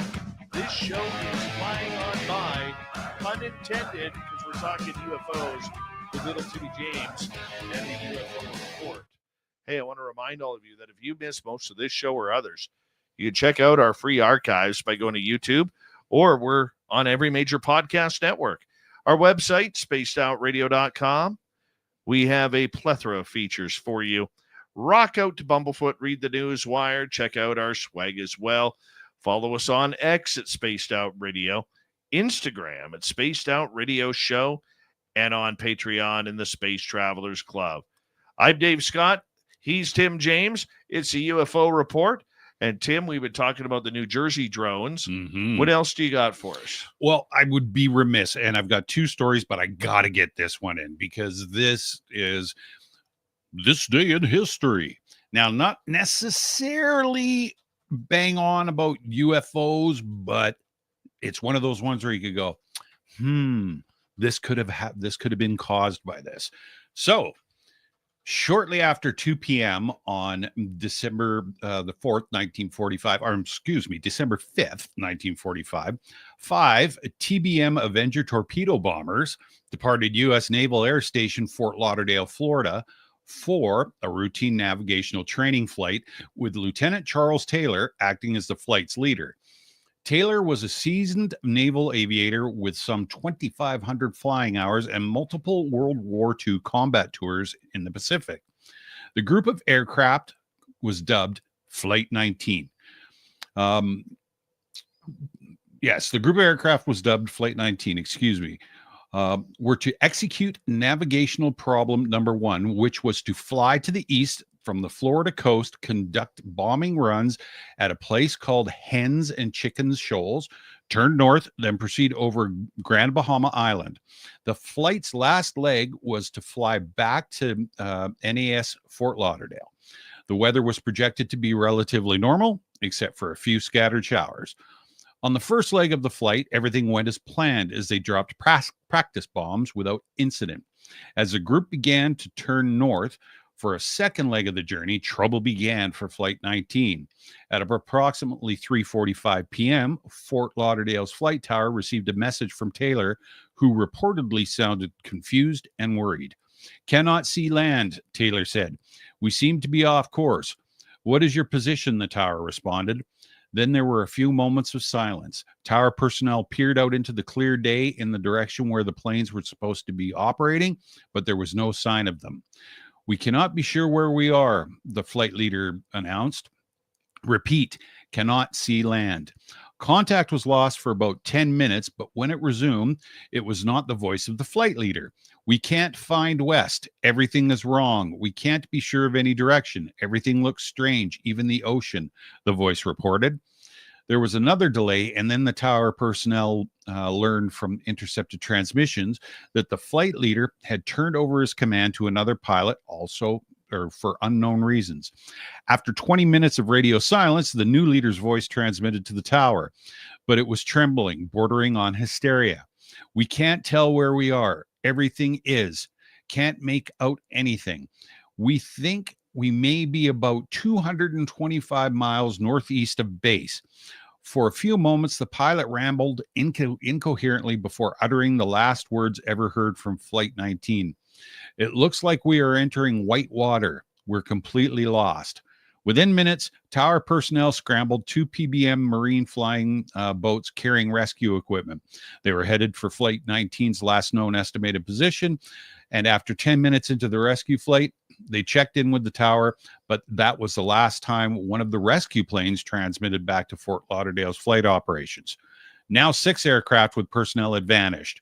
For 5 days, Coast Guard, Navy, and Naval Aviation personnel searched extensively in more than 250,000 square miles of Atlantic and Gulf waters, but nothing was found. No aviators, no wreckage, life raft, or even an oil slick. Nothing. Navy launched an investigation into the incident, but nothing conclusive was ever found. 14 men were lost as a result of the Flight 19 tragedy. So, was it UFOs? Was it the Bermuda Triangle with all the weird magnetic discrepancies? What do you think? That story intrigues me. I know, right? Every time I hear it, I don't know what happened there. Mm-hmm. Okay, I know the woo side of me. I know is like hyper over this one. When I was a kid in school, I remember I was like, "Oh, what's going on?" This was one of the stories that, I remember as a kid. Yeah, this was one of the stories because every time you watched Unsolved Mysteries, right, there always was something. It always seemed to be every few episodes something on the Bermuda Triangle, mm-hmm. and that's just weird, man. Yeah, it's just weird what's happened there, and can it be true? Was it some sort of magnetic cause to it? I mean, the logical answer is it was some sort of magnetic disturbance that caused them to lose their radar. Mm-hmm. And they got turned around all over the place, pretty much flying in circles. Yeah. But with that many sets of eyes, you have to wonder, where's the sun? Yeah, exactly. Now, if it was cloudy, they're flying through a thick cloud, they're not going to see the sun, but they're still going to be able to hopefully see some brightness. Yeah, I would think so. And, obviously growing up and hearing about the Bermuda Triangle, obviously they found anomalies in there and they found wreckage of ships and stuff like that. And lots of stuff's happened in that area. But the thing that was always intriguing to me was that there was absolutely nothing, like not an oil slick, not a life jacket, not a propeller, nothing floating in the water when they went. Then 250,000 square mile grid pattern of searching. That's kind of makes you go, Oh, I know. Add some mystery to the story, which is super cool. But yeah, I think that was a little bit UFO-ish. Oh, I would agree with you. Right. No, I'm not going to agree with you. I don't think it was UFOs. Well, okay. I don't think they got it. I mean, Close Encounters of the Third Kind played it up as if it were UFOs. Yes. Now, the question is, considering that movie was so accurate, so accurate to many, many pieces of that. Yes. From the abductions to the type of lights and if we want to talk false flag UFO, right? Remember an anomalous disease killed all the cows. That's right. Or was it nuclear fallout or radiation or something along those lines? Yeah, killed all those cows and horses, and realistically, they were given sleeping drugs in order to do that. Yeah, but it was still a false flag, right? So maybe, just maybe, you might be onto something there. You never know. You honestly don't. Yeah. No, it is interesting. And yeah, I mean, not necessarily a bunch of UFOs came down and took them, but that's why the story is so intriguing, because there isn't no definite answer, and there are a lot of ideas out there, and they play into all different lanes, right? Simple scientific, woo factor, or did they just crash and nobody ever found where they crashed? So yeah, when I read it, I was like, oh, it happened today, tomorrow almost. So I was like, okay, I gotta get this out and redo this, revisit it. Oh, it's still an amazing story, though. For sure. I mean, it's a horrific story. Let's be honest. Yeah. But getting back to the close encounters thing for a second, and we've seen so many UFO movies seem very real. Okay. Right. Like when I watch ET and see the UFO in the forest, triggers me. Sure. Because I've seen that. Yeah. With my own eyes. Yeah, no, I guess it would, right? And Flight of the Navigator. If you remember the Disney movie from 1986, Flight of the Navigator, and if you haven't watched that in almost 40 years, please go back and watch it again. Yeah. Because a lot of what people talk about in that movie, with missing time, with flying the craft, and how they're not just flying the craft. They could have put a stick in there. Sure. Okay. Much like a jet plane or anything, but they don't. Right. He's flying it via memory. He's connected with his hands, flying it by memory wherever he wants to go. And then Pee Wee Herman says compliance, right? That's right. It was Pee Wee Herman, by the way. Okay. But if you look at all of that happening, and then the wormholes that craft has to go through in order to get him back in time to the location where now he was missing for what, 4 hours? Yes. Okay. Yeah. That is something that is way ahead of its game. Yeah. Way ahead of its game. And if you follow Grant Cameron, Grant Cameron actually wrote a book on people who claim to have flown the craft. That would be so cool. And it is almost identical to what happened in Flight of the Navigator. So putting on a tinfoil hat for a minute, just because I want to. Yeah, please do. I find it, talking about movies. Okay, I'm just sticking with movies. I find it super interesting. And it always makes me wonder, how the heck, coincidence is coincidence. I get it. There's little bits and pieces, but in some stuff, I always wonder how the heck they got it so right. You know what I mean? Like you're saying, Close Encounters of the Third Kind, Flight of the Navigator. There's tons of other movies out there, but it always blows my mind when I go back and watch it and go, how did they know this so perfect? Not just, like the Dick Tracy wristwatch, that, okay. I can see myself, or I can talk on my wristwatch. I could see that, but there's so many key things that they get bang on. And it always makes me go, huh. Like even Spielberg, right? Reagan and Spielberg. Reagan was like impressed all to heck with Spielberg and was like, can't believe how right you got so much of this stuff. Right. It's like, Yeah, you often wonder. Yeah. But you know what? And I used this example just the other night about Tom Clancy. Right.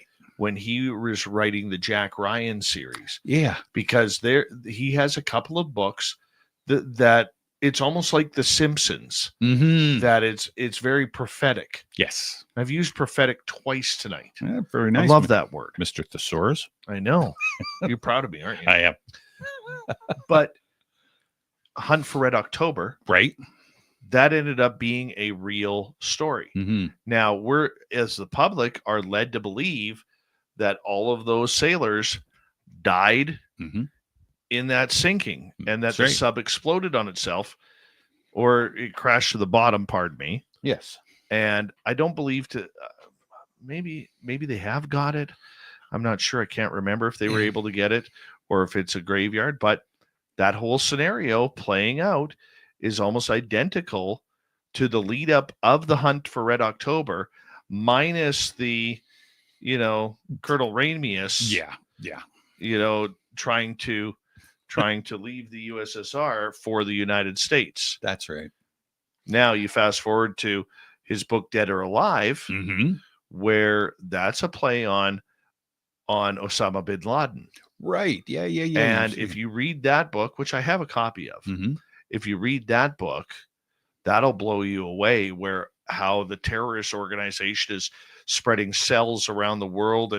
And yes, the location was different because bin Laden was double tapped in Pakistan. Yeah. And in this book, he's actually double tapped in just outside of Vegas.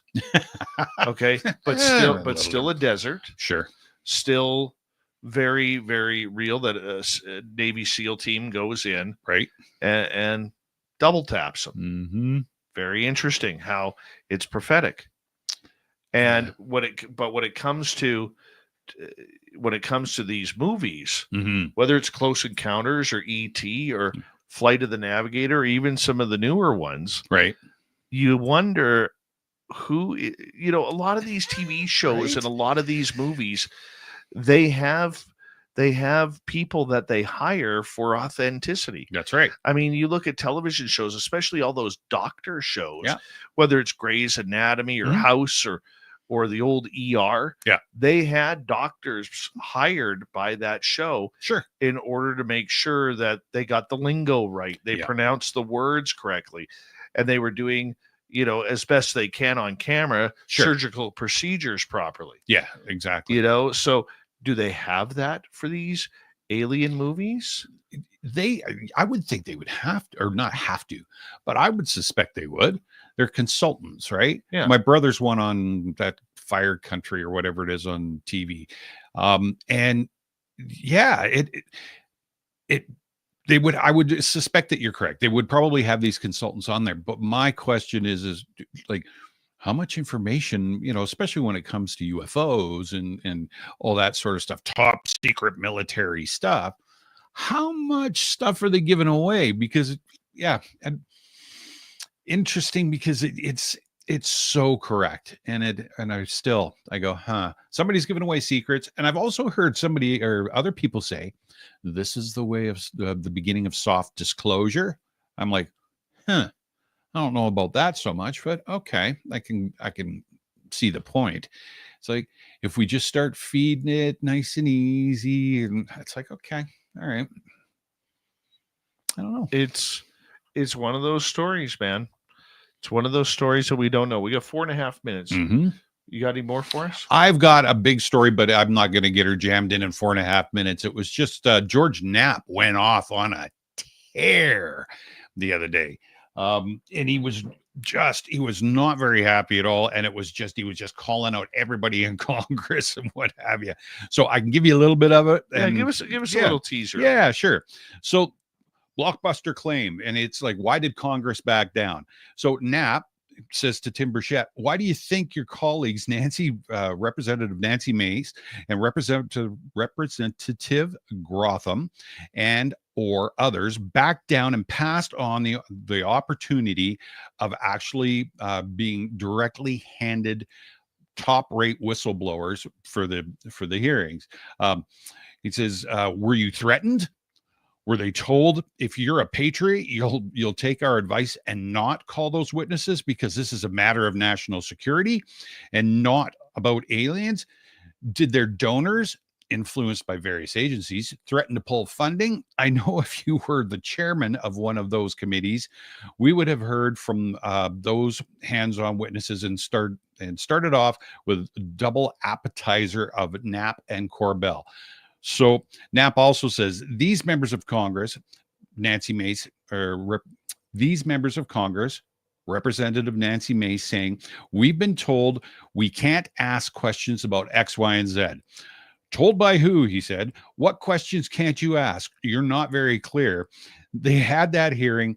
They were offered direct hands-on whistleblowers. I can tell you that for sure. They didn't take the offer.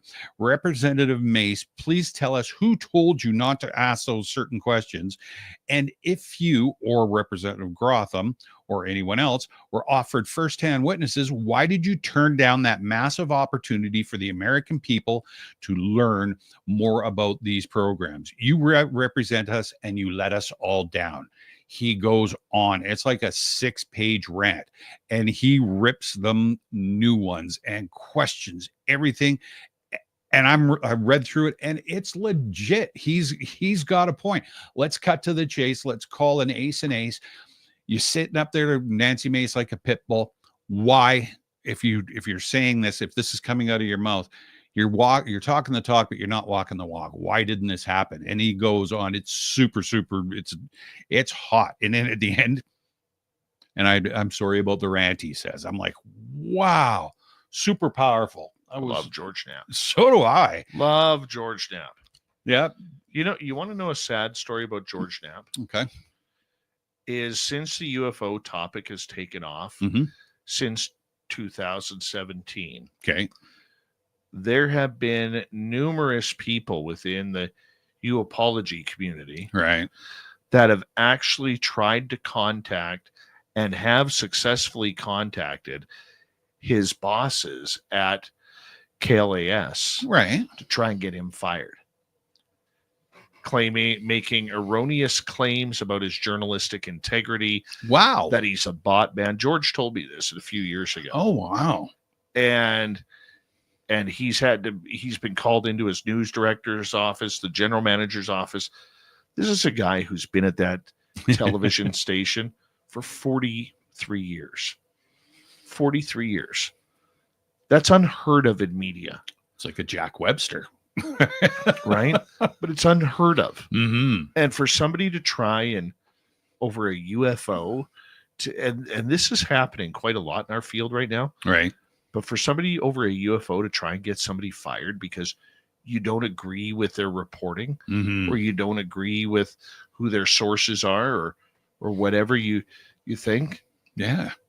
That's what we're dealing with. That's why it's brutal. Knapp is pulled quite a ways away from the UFO community, is because of our own stupidity. Yeah. That's too bad. I like him. I do. He's a good journalist, and I like his attack. It's no nonsense, and it's just cut the BS. Here's the real questions. Answer them. Just answer them. And I'm like, yeah, I like his approach and his style, actually. Absolutely. And you know what? It's good to go off every now and again. It's good to go off. Yep. And the critics are going to have their say. The supporters are going to be louder. Yep. And good on George Knapp for laying out what he felt was necessary to lay out, because he obviously knows a lot. Good night, Tim. Hello, this is Ron rocking in the background with Little Brother is watching. Bumblefoot is the official music of Space Now Radio. Rocking and sitting down every single show. Get your horns up with the guitar god himself. Special thanks to everybody listening in at work, at home, in your cars, wherever you may be. Thank you to everyone in our chat rooms tonight. YouTube, Twitch, Hellyer, Facebook, Stream, LinkedIn, the Space Travelers Club, and on X, hashtag Space Now Radio. I know you're out there somewhere. Remember, this show is copyright by Space Now Radio and SOR Media Ventures Limited. Thank you so much for choosing to share your evening with us, because together, my friends, we're watching. Yo, the night, Mr. Bumblefoot, we need a favor. We need you to take us home. Yes, the blue train has docked for the night, but soon, my friends, we shall ride again. Seats are always available. Your tickets never expire. And if you want to bring a friend, we've got room for them too. Good night, everybody.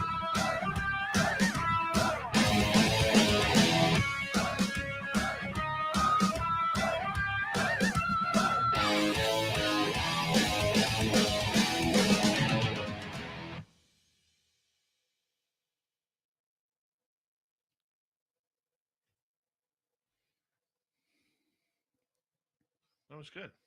That was Good, excellent. solid show. Deborah Rooney with a late super chat right Happy there. birthday. Is it your birthday? No. Either way, accept it from Deb. Thanks, Deb. I love you. Mwah! What are you? 78, 79? 79. At the end of the month. Your birthday coming up? 28th. Oh, you're a late bloomer. What are you turning? 57? 58. 58? 58. Fuck, you're old. Yep.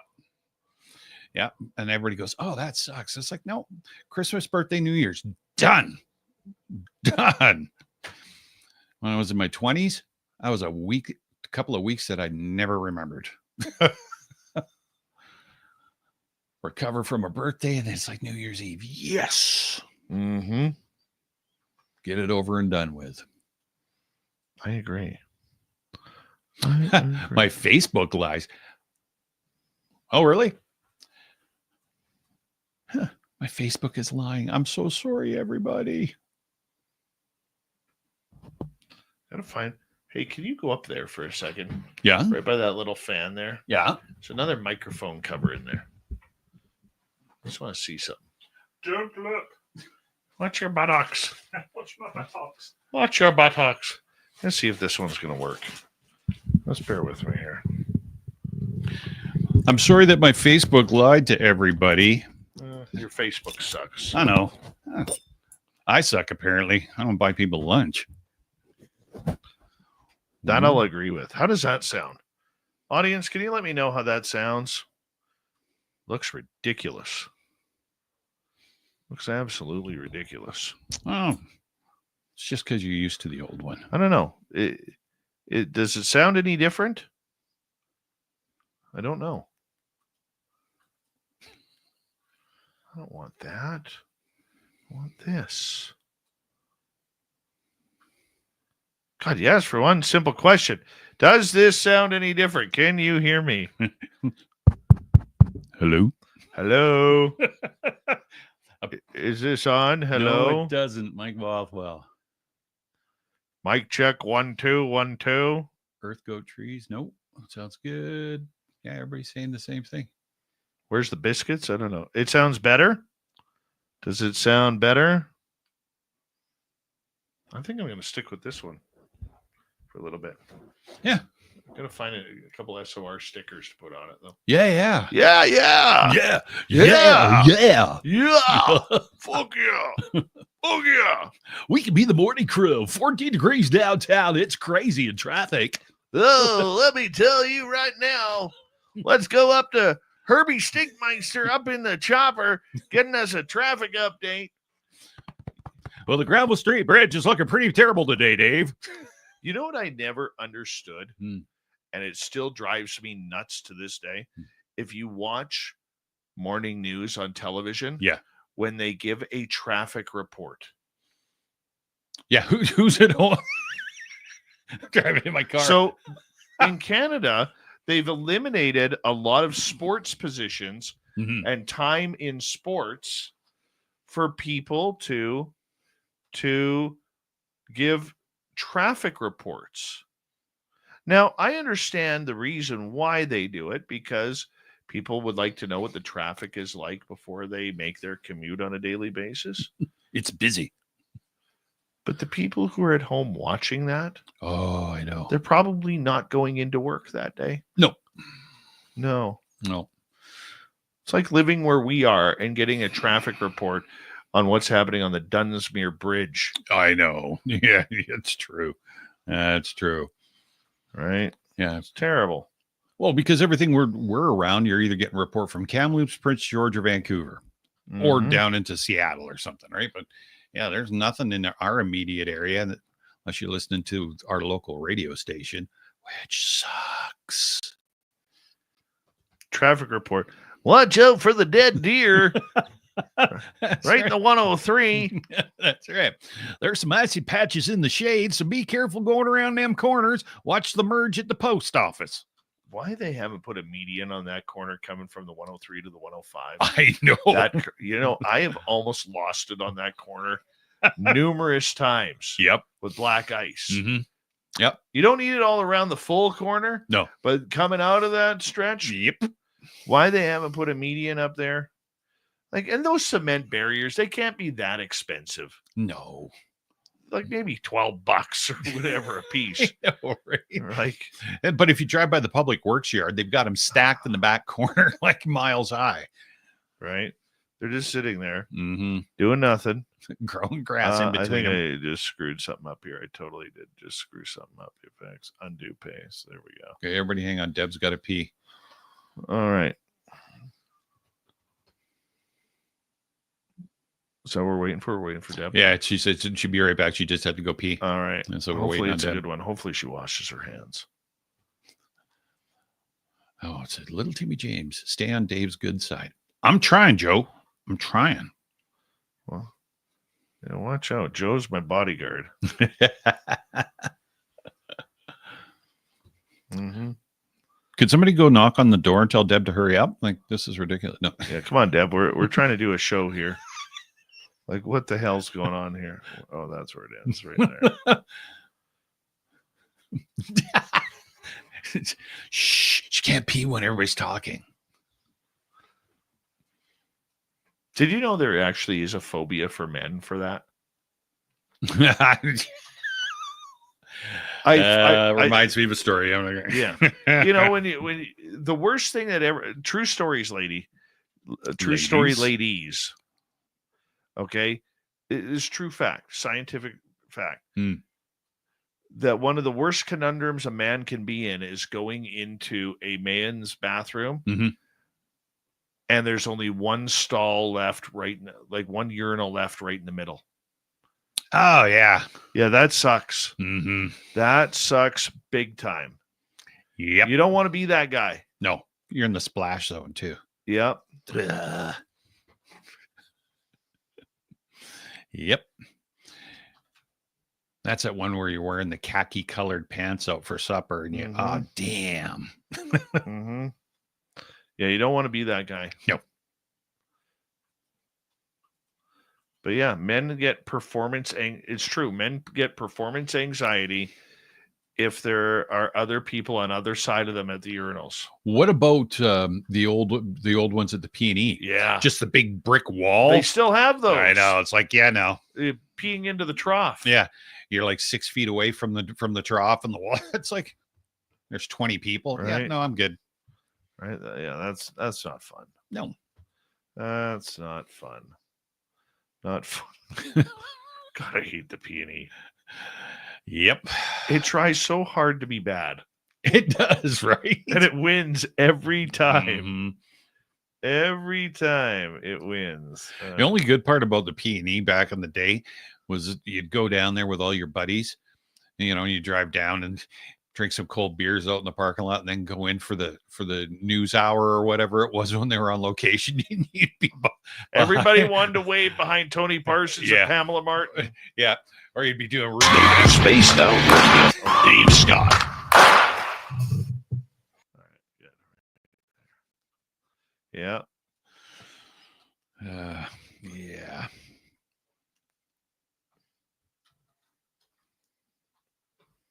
Has Deb got back yet? Really? Joe, Deb has to be. Why are you yelling?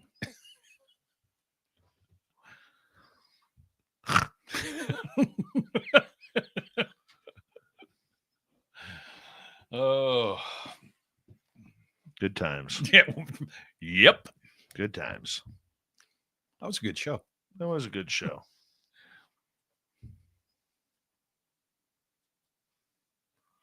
I think I'm hungry now.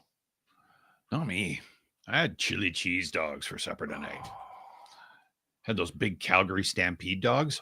Yeah. Any new set decorations in the store? Just the new shirts. You can get some Canadian plaid in there. Mm-hmm. Yeah. You can totally do that. Is this the start? Bet you this is the start. No, you won't get wet. Appreciate it. Thanks for having us, Dave. Take Hope that was No problem. there. Can you tell Dave's in segment 4? Uh-oh. Oh, what? Deb says it was more than pee. She dropping a little dookie there. Well, thanks for sharing, Deb. Thanks, Deb. Yeah. What? Oh, I'm not even reading. Oh, my goodness. Mm-hmm. Oh, I got to figure out this AC/DC thing. Oh, His tickets go on sale Friday. I've seen him so. I've only seen him twice. Oh, really? Yeah, I haven't seen him since like the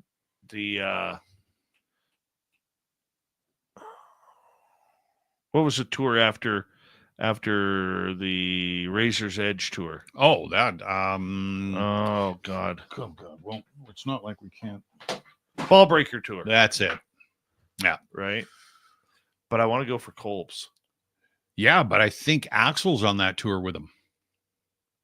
I think they're sharing duties this tour. Him and Brian Johnson. Double check it. So you get two in one. Yeah, I know. That's what I heard. What's his name on Sirius? Does all the... That doesn't matter. Big time rock guy. Been around forever. Yeah, I know who you're talking about. Yeah. He was saying that, the tour, when the tour opens, Axel's touring with him. So that him and Brian Johnson are splitting the duties. And he says that sounds like the boys in your favorite band are going back into the studio to put out an album. Not just a couple of songs like Motley Crue or something. They deserve it. Mm-hmm. Apparently, back in the day, like before the reunion, DJ Ashba stated that Axel had something like 100 songs recorded. I wouldn't doubt it. And hadn't released any of them. God, that would mean a new tour. Yeah. Now Duff's on tour right now with Loaded, or with a solo act. He put out that album. He played at the Moore. I sent you the video for that when he was at the Moore Theater doing his book and music. Yeah, you did. That's good. That was really good. I like Duff. His book was really good. Mm-hmm. And then he's got a show on Sirius, 3 Chords and the Truth. Yeah. That's great. Him and his wife. Yeah. Still having fun. Oh yeah. Man, I'm just surprised. It's not so many musicians are like, have been in that position, but him telling his story and then watching that movie, and I'm like, dude, how did you not die? Like, God saves fools. Whatever. It's amazing that nobody from Motley Crue. I know Nikki Sixx tried to die a couple of times. Yeah, exactly. But it's amazing that nobody from Motley Crue or Guns N' Roses died. No, for sure. Well, especially Slash, and I mean, oh my gosh, drummer Brain Steven Adler. Yeah, I'm amazed. And he was. That was a pretty massive stroke. Mm-hmm. You ever see him on Celebrity Rehab? I watched a couple episodes of it. That boy could go hard. Well, he went and did Celebrity Rehab, and he did pretty good, and he seemed pretty, Then he went to that sober living house, and they got him on film, and he's in the bathroom and whatever, and he comes out and he's sitting at the piano, and he just starts nodding. I was tired. Go in there, and there's debris and leftover paraphernalia in the bathroom. It's like, oh, dude. But I think he started jamming with Ace Frehley, and because Ace is sober, so they kind of do the sober hangouts, right? Oh, Lunico is letting us know that he's a bidet guy. Nice. That is civilized. Worst fear is going number 2 without a bidet. Yeah. Public bathrooms do it for me, man. Can't. I'm petrified. Don't like of them. public bathrooms, man. Nope. Oh, yeah. It's like I was at school, a kid, man. I used to just go home. I'd be like, nope, not happening. Mm-hmm. You just don't want any of that, man. No, yeah. I don't know what it is. I've always had that too. Yep. No need for it. Mm-mm. No need for public bathrooms. Yep. Unless you absolutely have to. If it's an emergency, it doesn't matter. Yeah, I don't recommend the one at in Princeton at the Chevron. Oh, really? Nope. I literally walked in there because thought I was going to shit my pants. I looked and I walked right out. Wow, that bad, eh? Yep. And I was able to hold it to Abbotsford. Ooh. Yeah. That's another 3-hour drive. Mm-hmm. Through a blizzard. Oh, geez. Through fog and icy roads on the number 3. Mm-hmm. Which is a horrible highway at the best of times. Exactly. No. I'm not a public bathroom. No. I'm almost phobic about it, you know. I'm not phobic. Well, I don't know if I'm or not, actually. I just know I'm not. Like, if I have to go in there and take a pee, I can do it. But I avoid it. Like, I just think, nope. I'd rather stand behind a tree. You know? Yeah, I'm not good on the leaning against a tree thing. No, not squatting. I'm just talking about having a leak. That I don't care. I hate the wilderness ones too. Oh, yeah. I don't do those. No. I'll wait until I'm seeing full brown. Prairie dogging? Before that, there ain't no bidets in the forest there, Ludico. Nope. You know? Don't use hemlock. Nope, not me, man. That doesn't bother me. Yeah. Nope. Cactus Club, though. Great bathrooms. Oh, really? Yeah. I don't know. You ever go to a Cactus Club? Oh, yeah, I've been to a few of them. And entertain the bathroom. Oh, okay. Even if it's just to play on your phone for a little bit. Oh, all right. Yeah, like if you just need to get away from everything, yeah, go play on your phone. Yeah. Yeah. Because it's so quiet in the Cactus Club. Oh, the bathrooms are immaculate, dude. Oh, are they? That's cool. Oh, yeah. That's cool. Bathrooms are immaculate. Yeah. Oh, man.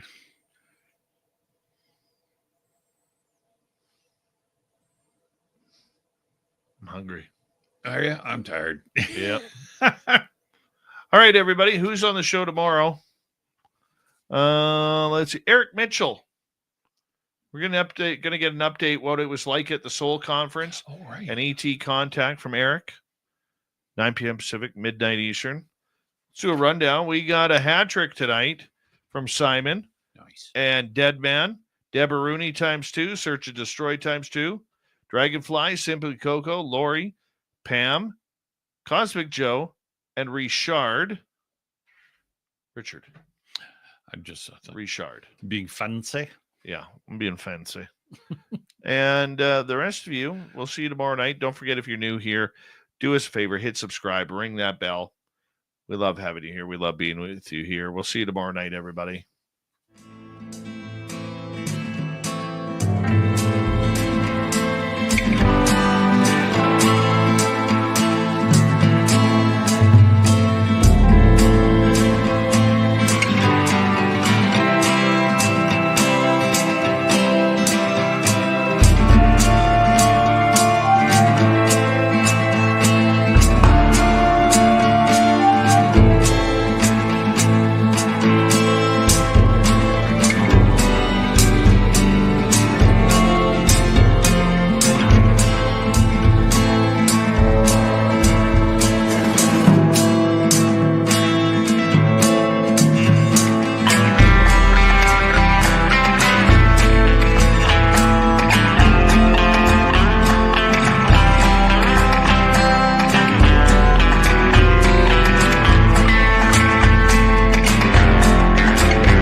healthy, my friend. You too. If you need bail money, give me a call. Always, Dad. Take care. You too.